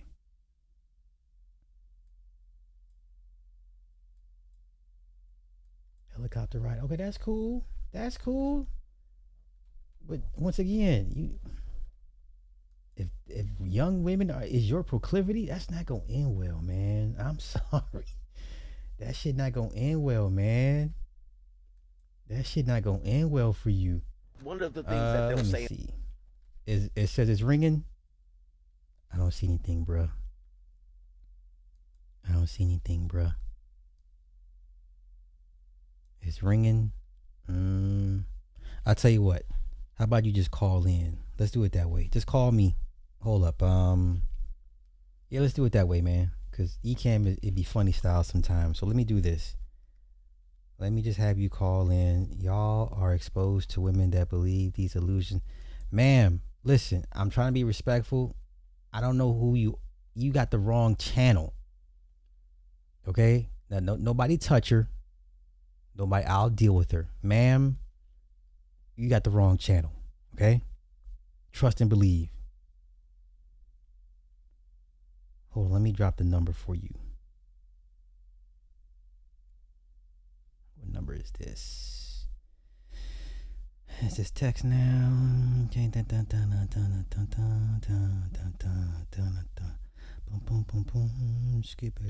Okay, hold up. All right, let me get a text now number. Hold up. This is for Django. Django's going to educate us on how old women, old cougars and young sprites are the same. Hey, CJ gonna be another Shannon Sharp. He keep fucking around. And ain't nobody gonna feel sorry for him. Okay, where the hell is text now? Communication. There we go, text now. Okay, hold up. Let me secure a number. Before I can reassign a new number. Okay, give me a new number.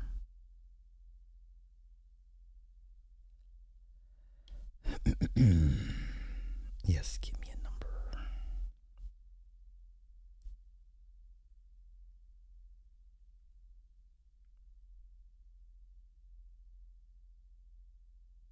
Okay.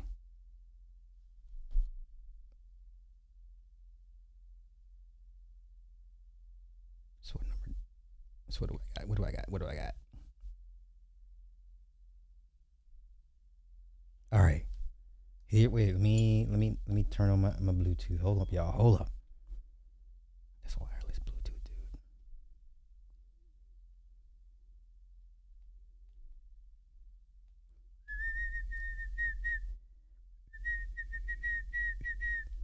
Yes, pair. Okay. All right, here's a number. This is for Django. 407 54 66. All right, sir. All right, have at it.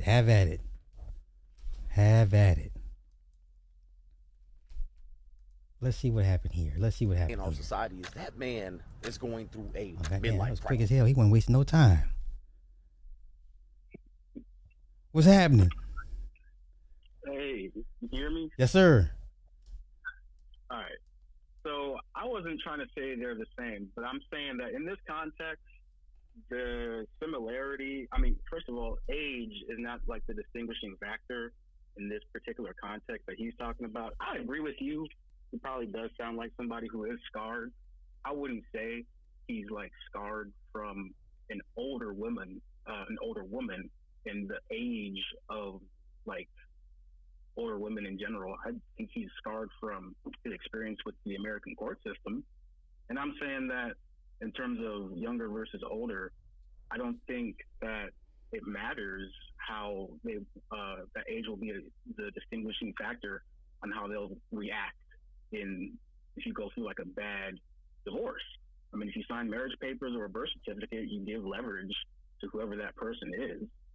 I don't think it makes a difference how old that person is if they use that leverage against you during a bad breakup. Okay, I mean, but young women aren't using leverage like marriage against older men. They just got married, so they're not years into the marriage.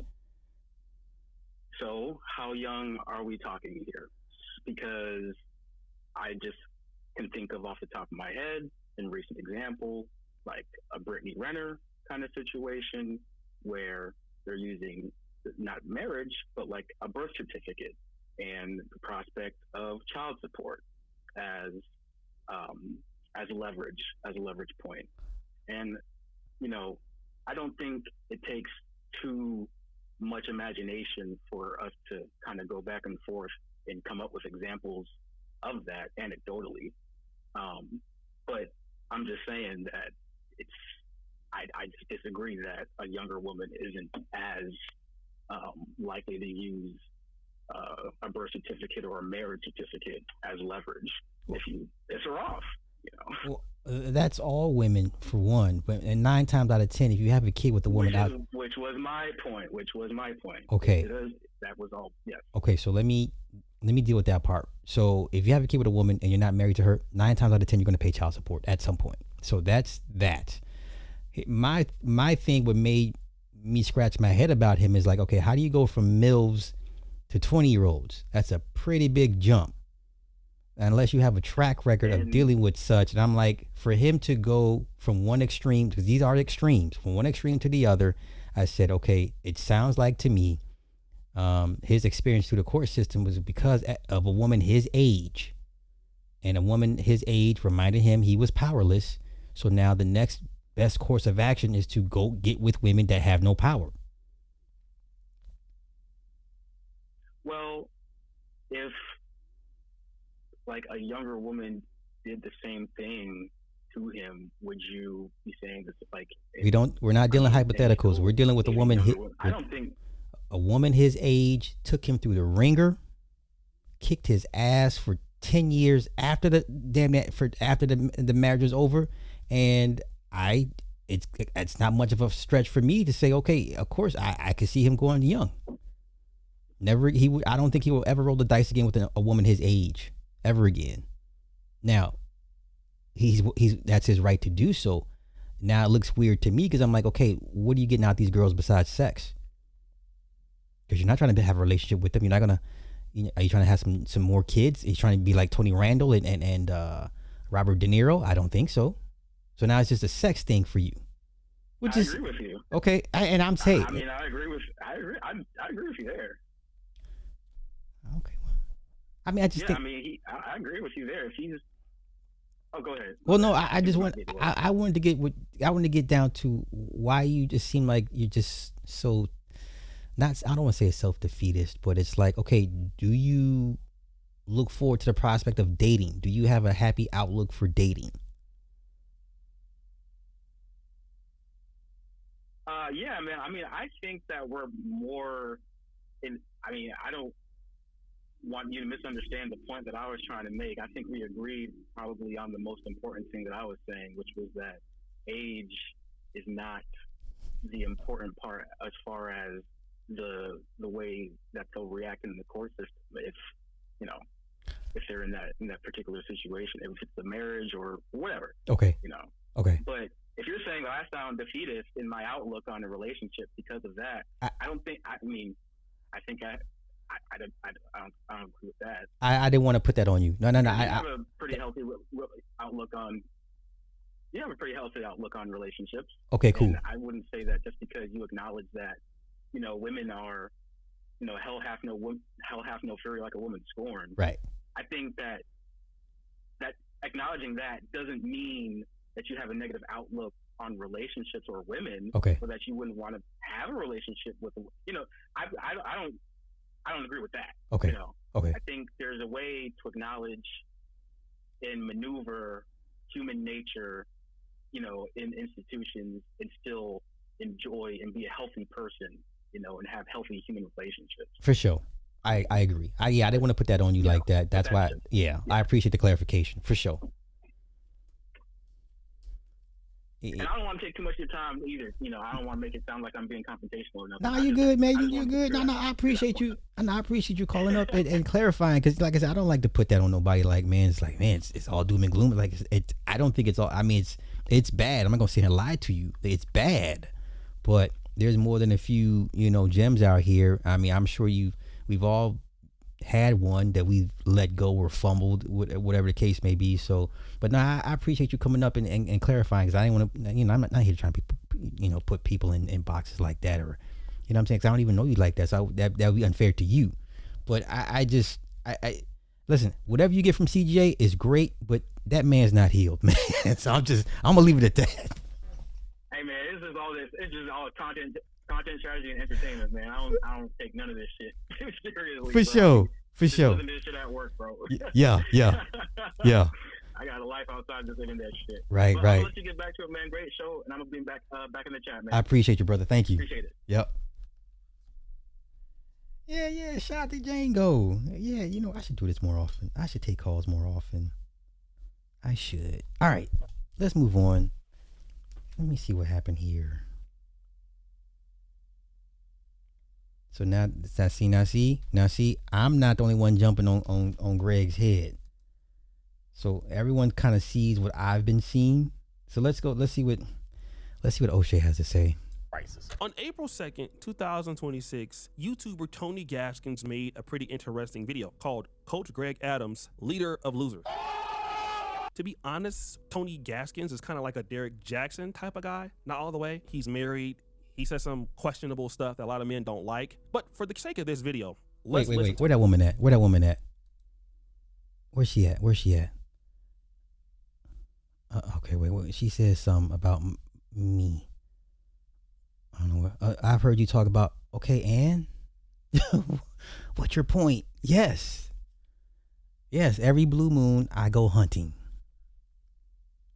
Everybody knows this. So I'm not understanding what your aim is here. If you don't like what I'm saying, you don't have to watch or listen. Like, I don't want you to subject yourself to something you don't agree with or just irritate your soul. But let's continue. To what he has to say about Coach Greg Adams. It's one thing to be a teenager and to be young, to be ignorant and to be dumb, than to be a old fool. Now, Tony Gaskins might not be my cup of tea, but we gotta go and look at Coach Greg Adams TV on Instagram. Now, to be fair, when I first knew about Coach Greg Adams, he was more or less into like the MGTOW movement and more or less associated with the quote-unquote white manosphere up until they kicked his ass up out of there.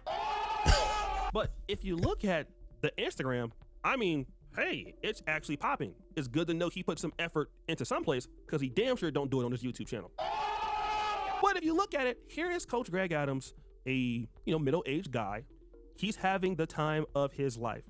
In all of this, if you look at some of the captions here, I ain't gonna lie, this looks cringy as hell. Look at this. Your average 50-year-old divorcee. This looks super cringe. Look at this one here. Your average 50-year-old divorcee who didn't peak in high school. This looks super cringe. What page is this? Hold up. Man, this is the shit y'all... This looks super cringe. No, come on, y'all. the Instagram, Coach Greg Adams TV. Oh, we're there now, buddy. We're there now, buddy. Let's go see for ourselves. Right? Okay. Let's go in. Coach Greg Adams. That shit look... This shit looks... this looks suspect as fuck. Oh, no. Oh, no, Lord. What is this? Your average 50-year-old divorcee who decided to never remarry. Seriously? This is old man trick energy. Oh, no. Y'all got to do better than this.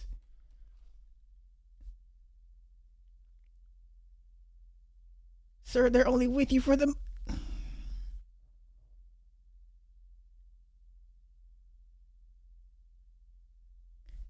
This is... How much overcompensating is this man doing since his marriage? The pendulum always swings opposite ways, right? So for 9 years in your marriage, you were the dutiful, stand up, do everything right by the book type of husband. It didn't work out. Now all of a sudden, you let your titties out. you're the housewife that's been a housewife for 30 years and the husband is no longer here, and all of a sudden she's dating YNs and doing all that. This is weird. This ain't it, y'all. This ain't it. Oh, this is not it. Y'all, this is not it. This is not hate.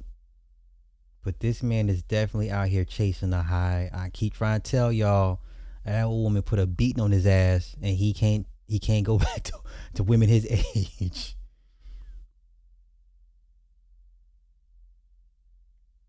Wow.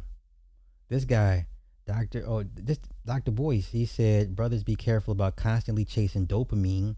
Science shows that this eventually leads to burnout and a feeling of emptiness in your life. That's why Dion wanted to take his own life, even though he had all the money and all the girls. A man is happy if he's living in some kind of a purpose, not just chasing random vagina. Whew. This ain't it. This ain't it. This is what kids do. Ah, come on, man.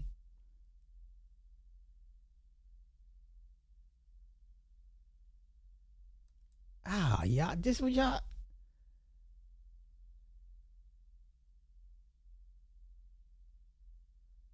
Bruh, come on, this ain't it. This is a clear lack. This is clearly overcompensating. Clearly. Clearly.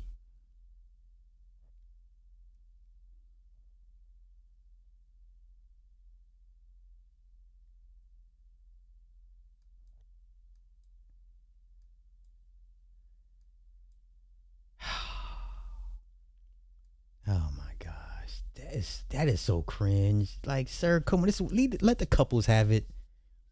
Let these 20-year-olds have it, sir. You are not that. Oh my God.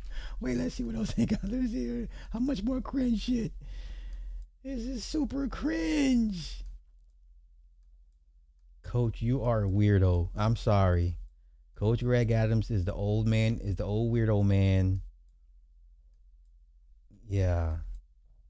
Not my daughter, because I'll put a bullet in you. No, man, I'm not going to put a bullet. I'm gonna get up close on you. I'm going to jug you. Let's see. You went to Prague looking for young women too? Lucy, Greg, what are you doing here in Prague? Where are you from? I'm Czech, but I'm not born in Prague. Like, nobody else is born in Prague. We all Everybody comes from everywhere. Yes. Okay, that's what I've been We noticing. do. Okay. And today is my birthday. That's why I'm having myself a lunch By yourself? here. Well, it's right now by myself. Instead of working, I took myself for lunch and then I take myself for shopping. I love America, and I used to live in LA for just a few months. Okay. Sir, winning is perspective. Winning is perspective. This looks like overcompensation. But I wish to move there. So what are you doing here? So I'm doing here. This is my group. All right, I stream every day. I'm a live streamer. Now, could you imagine telling a grown-ass woman, yeah, baby, I'm a live streamer? What is that supposed to do? Can you imagine me as I'll be 51 in, oh my God, next month. Oh my gosh, it just hit me. Can you imagine me at my big old age telling a woman, yeah, I'm a live streamer? You kidding me? Are you kidding me right now? Lord have mercy. Lord have mercy. Social media, internet superstar. They call me the King of Kings. I'm a champagne superstar. What's a champagne superstar? Well, I'm a champagne ambassador. Oh, you're a setter. Ambassador. Ambassador. Oh, this is that's what we say. That's what we say always in the the United tricky States. part. She's famous, And you're famous. and I'm famous. So we're two famous people sitting here that bumped into each other. What a coincidence. What a coincidence! Can't get any better than that. Y'all got to be kidding me, man. Oh my God.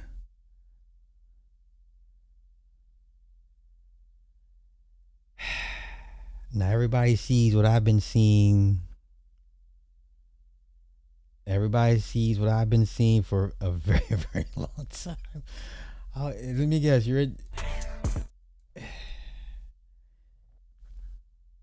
she took 2 trains to meet me in Amsterdam. Hey man, you like it, I love it, y'all. Oldest ninja in this club. God bless you, sir. Sir, God bless you. You are a potential victim. Overseas victim. This is super cringe.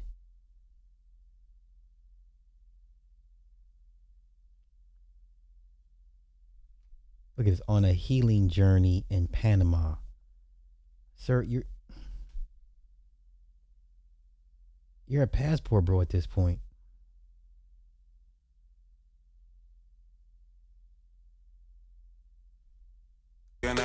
So I guess he the only person that ever been around a bad bitch. Boy, I swear, if I could just unlock my phone. Oh my God, this is what infuriates me. Stuff like this infuriates me. Because if I was to unlock this goddamn gallery in my phone, but I'm not trying to get in trouble. I'm not trying to get in trouble. This is so lame. Go for the big fight. Fight night. Yo, up in the MGM, coked up. Oh, this is so. Oh my gosh. Okay. Hey man, listen here, man. Let's get back to let's get back to O'Shea. About to cook this nigga. Oh my God. Oh my God. Oh my God. Nope. I'm gonna rise above this because I'm more than this. I'm gonna rise above this. Okay, let's get back to what O'Shea was gonna say. Okay. This looks super cringe. Hey man, listen. God bless him. But when shit goes left, and it will, we'll be here. I mean, hey, it's actually popping. It's good to know he put some effort into someplace because he damn sure don't. Listen, I don't know what to do with a young woman. Change her diaper, feed her, burp her. No, I like mine with gray hair. So let's continue. Do it on this YouTube channel. But if you look at it, here is Coach Greg Adams, a middle-aged guy. He's having the time of his life. In all of this, if you look at some of the captions here, your average 50-year-old divorcee. And so I'm thinking, why does this guy have all of these videos, especially with him doing some very sexual things with these women, smacking them on the ass, having the women playing with their breasts? I mean, this is a 50-year-old man, and I just don't understand why he's doing that. And O'Shea, you understand. So what you're looking at right here, guys, is a marketing funnel. This is something that businesses do all the time, online shops, but it's a strategy that even content creators do. And this is no different than Coach Greg Adams. Again, most of us that came up in the manosphere at this time, black or white, ultimately it was to help guys and try to get them to the next level. And of course, I'm not saying that they can't make. They're all tricks. I get it. But at least with O'Shea, you don't see it though. It's like he doesn't go out of his way to show it. A trick is a trick. We all in agreement, y'all. A trick is a trick. Probably one of the lowest level forms of trying to entice a woman. The women don't respect you. You get nothing long term out of it. It's a short term gain. I get it. We are all here with it. Okay. Tricking would never be, endorsed or A-OK. Let's continue. Make money. But this is a strategy that he's trying to do. What Coach Greg Adams is showing is, number one, I'm a 50-year-old divorcee. So look at me. I want you to be aware you can overcome divorce like I did, and you can deal with these hot ass chicks like I'm doing. So when you go and look at his Instagram, he's posting all of this very sexual stuff with these women in different countries. All right. Now, if you like that and you think that he's somebody who's credible, somebody who can be a life coach, you then go to interest. All right. Now, once you get into interest, you're starting to want more. That might be a follow. You may sign up for his email or just basically check out his live stream. Now, once you do that, you go into a level of consideration.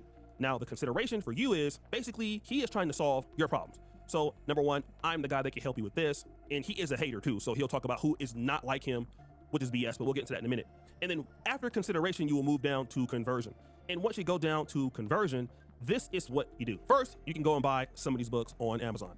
Amazon Kindle edition. You know how many older men that the amount of older men that I know that don't, listen, when I go, okay, there's one older guy. He used to play for the Dolphins. I won't say his name. But one of his grandkids is out here flag football. So this last season, right? And we was talking whatever and shooting the breeze, and he was telling me all about the NFL, whatever, and all the changes they got, and telling me about his grandson's path to the NFL, whatever. And so the game's about to start. I'm about to go do my thing, and he's like, okay, hey, he said, well, hey, it was good talking to you. I'll see you next week. I got a meeting to run to. I was like, okay, cool. Have a good meeting. He said, yeah, no problem. Why did this man literally? So the park is here. This man walked across the street to the goddamn private airport and got on a goddamn Cessna and flew out. His grandson's about to play flag football game. This man literally walked 50 feet to the hangar, got in a goddamn big ass Cessna, and flew the fuck out. The most gangster shit I've ever seen. Okay?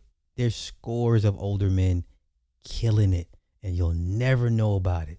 But we as a people, we like to show, or at least convince those that we have. I couldn't do it. All of these things, you can buy a book. Or what you can do is you can buy one of these courses. Now, the Instagram feeds. Okay, ma'am. I don't know. You know what? Just to save, let me go ahead and save you the trouble. I don't even know you, but I don't like your spirit. I don't like your energy. So I'm going to get you the fuck up out of here. We're going to get you the fuck up out of here. Okay? I don't like your energy, ma'am. Okay, let's continue. And him going to all these places and buying these 304s is the reason why he wants you to come into the fold. Now, what he can do is get you to buy one of these courses. Luxury Relationship Strategy, Mastering the Monetized Dating Game. And for only $497, you can figure out how to smoke a cigar and wear a Sears sports jacket and with some chick next to him that's in the photo as a video vixen, so that you also can learn how to spend money overseas and buy prostitutes. If that's not good enough, you can call him and he can tell you about, well, how to get demonetized from YouTube. He can tell you how to not get married. He can tell you how to make sexualized content with women that's under 30 and put it on YouTube for everybody to see. That would only cost you $16.67 a minute, which if you stay there for a whole entire hour, it'll cost you $500. You also can buy a dusty ass bundle course from him, Conquer Video Version at $297, on Unapologetically Masculine Video Course, Building Blocks of Masculinity, whichever one that you want to help you get on in your life. And so that's the whole reason of why he's doing this. And to be fair, nobody has ever did like almost damn near Instagram porn like he's doing at 50. But hey, somebody got to pay the bills, right? And then I get it. To be in your 30s, 40s, 50s, still womanizing. But it's not even just the womanizing that's bad. It's the promoting of the womanizing. Okay. That's even worse. So if you want to live that type of lifestyle and you want to womanize, okay, go ahead and womanize. But keep that between you to yourself and Satan. Yeah. Because nobody else needs to know about it. And the thing what's crazy to me is men coaching men on how to be a degenerate. So Mr. Gaskins again accuses Coach Greg Adams of basically telling men to avoid marriage, accountability, and then, being very toxic, and especially like this whole idea of showing these guys that he has receipts with these women. And again, if you're a very successful dude, you don't really have to prove that you can get women. Sure, these are not receipts to me. This looks like paid advertisement. You can go and buy these chicks overseas or anybody else and then flaunt like they are actually pulling these women. None of these women are special enough to the point where, you couldn't feel like you couldn't get none of them. They're actually not. But this is what he's doing. He's trying to sell people into womanizing and tricking off which is okay because I don't have a problem with tricking, but really what he's trying to show you is he can help you in this game when it doesn't cost any money to trick off. Literally, guys have been doing it all the time, and this is a brand, especially when a guy, in my honest opinion, is having a freaking midlife crisis in his 50s. And that brings me to my next thing. In fact, a person like MTR, which I've always had a sense. Okay, so him and MTR have been going at it back and forth. Coach Greg has been on a rant. I felt he was jealous of Myron. He went at Myron for whatever reasons. I feel that he's jealous of MTR. Now he's going back and forth with MTR. Like, these guys are everything you're not. They're half your age. Clearly, physically, more dominating, more imposing than you.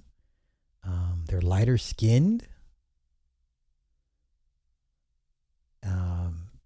It's safer to say they're bigger content creators, much bigger, much more, much more national, international, awareness.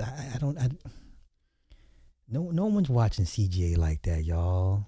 CGA is not a household name. I would argue that Myron is on the verge of becoming a household name. MTR, no, but Myron for sure. But okay, come on.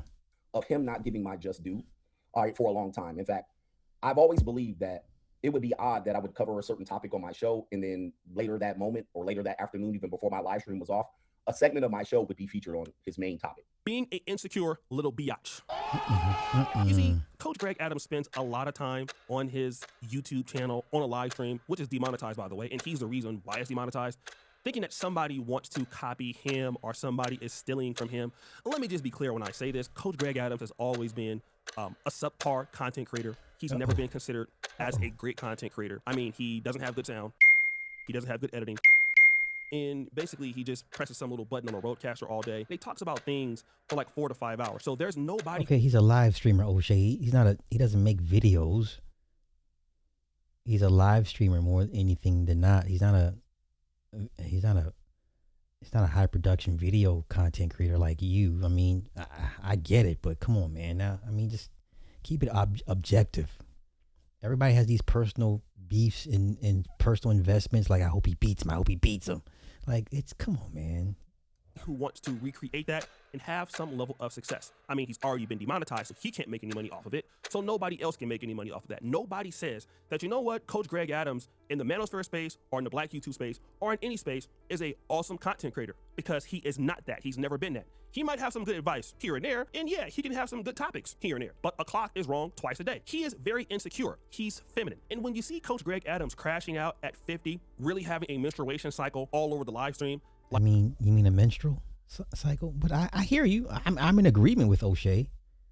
It's just kind of funny coming from O'Shea, but I'm in agreement nonetheless. Come on. Like crying and just, being out of control. He looks like an old grandmother, just with testosterone.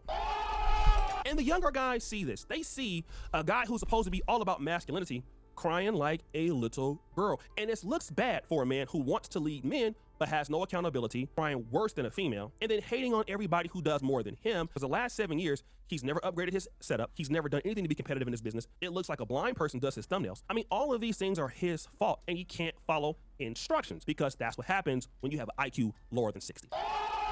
Then when the person that you're criticizing actually performs better than you on YouTube, and then when you're a hater, you try to do stuff like this. For people that say, hey, CGA, man, you clout chasing, man. Well, let's just start with this. I checked in on his live stream, MTR. He had 1.6K concurrent viewers. That's an off day. That's an off day for CGA. You realize that? That's an off day. So yeah, but MTR is not a live streamer like that. He makes highly stylized, produced video content. So it's not the flex he's trying to make it out to be. Same thing would be vice versa. You know, if you're a live stream, if he's a live streamer, like, well, he doesn't get very many live streams, but he's not a live streamer. You know, so it's like, are we moving the goalposts on each other? Some people focus on making video content highly stylized. Others are focused on highly stylized live streams. Okay. Hey, listen, I'll be the first to tell you, I'm not going to put in all this extra effort in these highly stylized videos. It's not that serious to me. It really isn't. But let's continue. So he was trying to compare his live viewers as the ones that MTR does. Now, he was hating on MTR. He was actually in the chat. He saw how many live viewers MTR had. Now, he was saying, oh, I got these many live viewers in my stream. Well, you might have. Elite hate the content. point is, MTR got a lot of people getting super chats in his live stream. And what did you get in yours? That's right, because your dumbass is demonetized. And again, MTR is about to reach 1 million subscribers. You're over there in somebody's basement on a live stream with a track phone, trying to go live like a buster with paid prostitutes in the background. That is your problem. Nobody told you to get demonetized. Nobody told you to literally start a male OnlyFans on Instagram. Wait, now, to be fair, YouTube will demonetize anybody at any given anybody can get it on YouTube. So it's too easy to be like, to kind of wag the finger at somebody that's been demonetized. No, sir. You can get it too. But let's continue. Nobody told you to start wearing your period panties and start hating on content creators simply because you can't figure out how to be successful online. Got it? He's right, you know. But then there's this other issue which I feel should be addressed. Atlanta Southern feels scared of white people. I ain't scared of white people. So if he did the arrow to Andrew Wilson saying he's stupid, the Andrew Wilson bots will be on his neck. And he knows that. He ain't that dumb. He ain't smart, but he ain't that dumb. If he pointed that arrow at Andrew Wilson, the white Ku Klux Manosphere would be on his neck. And it would be a wrap for him. So he said, let's point it at the... So this is something that I could give him some level of credit for. MTR is not perfect. And a lot of people have kind of complained about MTR's thumbnails.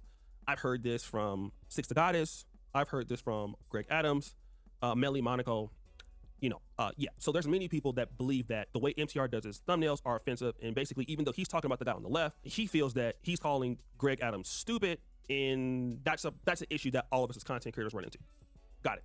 But again, I've seen MTR do thumbnails in which Greg Adams was the person that was the victor, all of that. But I can understand it. He doesn't like how MTR is doing this thumbnail. Cool. Here's what I would do. If I knew that the content creator has reviewed my stuff and I don't like it, well, because I am a man, I am a masculine man, I am a 50-year-old divorcee, well, I would just email the person. And because I am Poach Adams, I'm pretty sure he would talk to me because, hey, I've been stealing everybody else's shit here on YouTube for the last decade, including O'Shea's. So that would give me enough time for him to call me and we can squash the beef, right? Do you see how fractured these spaces are, these niches are? This shit is like, I don't know, gangs in New York. What gang are you with? Like, the amount of fracturedness and divisiveness. Listen, people come and go. You wake up one day, you like the person. You wake up another day, you like somebody else. Oh, he's talking about such and such. He's my ops too. But then you'd be like, well, let me check out see what his ops is. You know how many times I've seen people from other people's chats, and the creator hates my guts, and I'm like, dude, if you only knew how many of your people, well, that's why I don't say shit though. That's why you can't get mad as a content creator. People are free to go wherever, but somehow it's personal here on YouTube, which is weird to me. I get it because people like build these communities, and it feels like a community, and it feels like family. And for someone to kind of go off the reservation, it's like, oh, you're a traitor. You're leaving a community for somebody else. This shit is buffoonery at its highest. No, wanna know why? That's why I don't trust black people, especially Southern black people, because they do shit like this. Because he can't stand black people, and he thinks that MTR is from Atlanta. He's not. He's from New York. But that just goes to let you know how researched he is. You see, this is the problem with Coach Greg Adams, and that's why I used to call him an Oreo back in 2020. Because see, the thing is, Coach Greg Adams, if you look at his particular Instagram thing, he's really into white women, maybe some mixed women, Asian women. So he's right. He don't like, for the most part, black people. Well, we did see one particularly light-skinned black woman, but I would think he's a colorist. Yeah, Coach Greg Adams is a colorist. Yeah, I think that's safe to say. Yeah, we're in agreement. We're in agreement. But the problem is this. Extremely white people fickle. don't like his ass either. And do you want to know why? Do you think any white men want to be associated with, a guy like this coming into their community, prostituting their women out like he's doing here? No. No, this is one of the reasons why. No, he's supposed to be married again. You're supposed to be remarried, sir.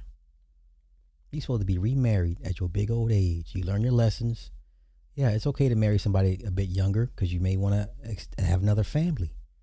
You understand? That's why I said outside of sex, what is he getting out of these young women? It's just sex for him. So you're a predator in that regard. In that regards, you have no desire to build with these young women, to get them to a certain point of life, inject wisdom and clarity into them. No. You just want to use their bodies. That, you know, if they allow you to do that, that's fine. But that shit comes with something at some point. But come on. This nigga said, Coach Luke Cage. I cannot unhear it now. I can't unhear it.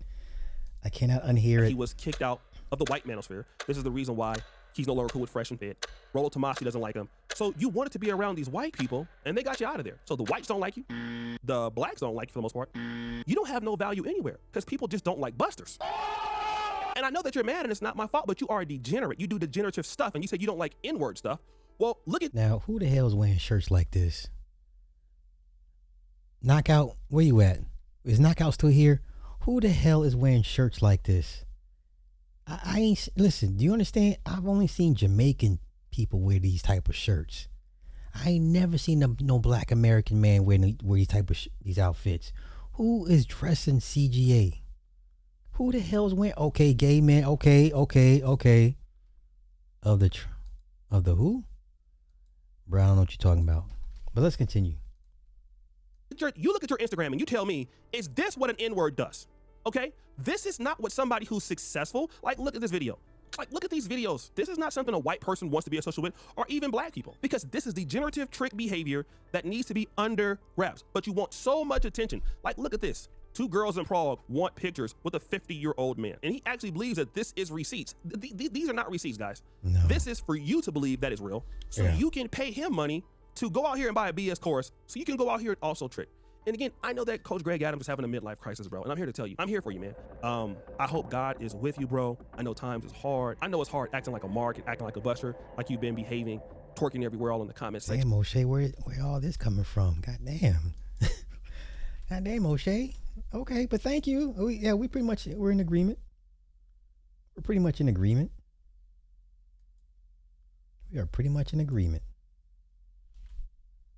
Let me see the link. Let me see the link. What link is this?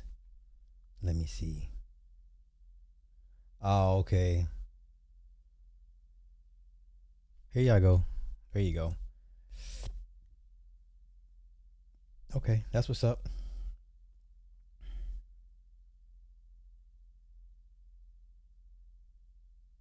Yeah, this was the, I believe, what was that woman, the female U.S. spy regime, 1877 or something. There was a U.S. spy regime. I forget the year was established, an old year, but they made a movie out of it, and that was real, you know. All right, right on. Okay, let's go. Let's continue.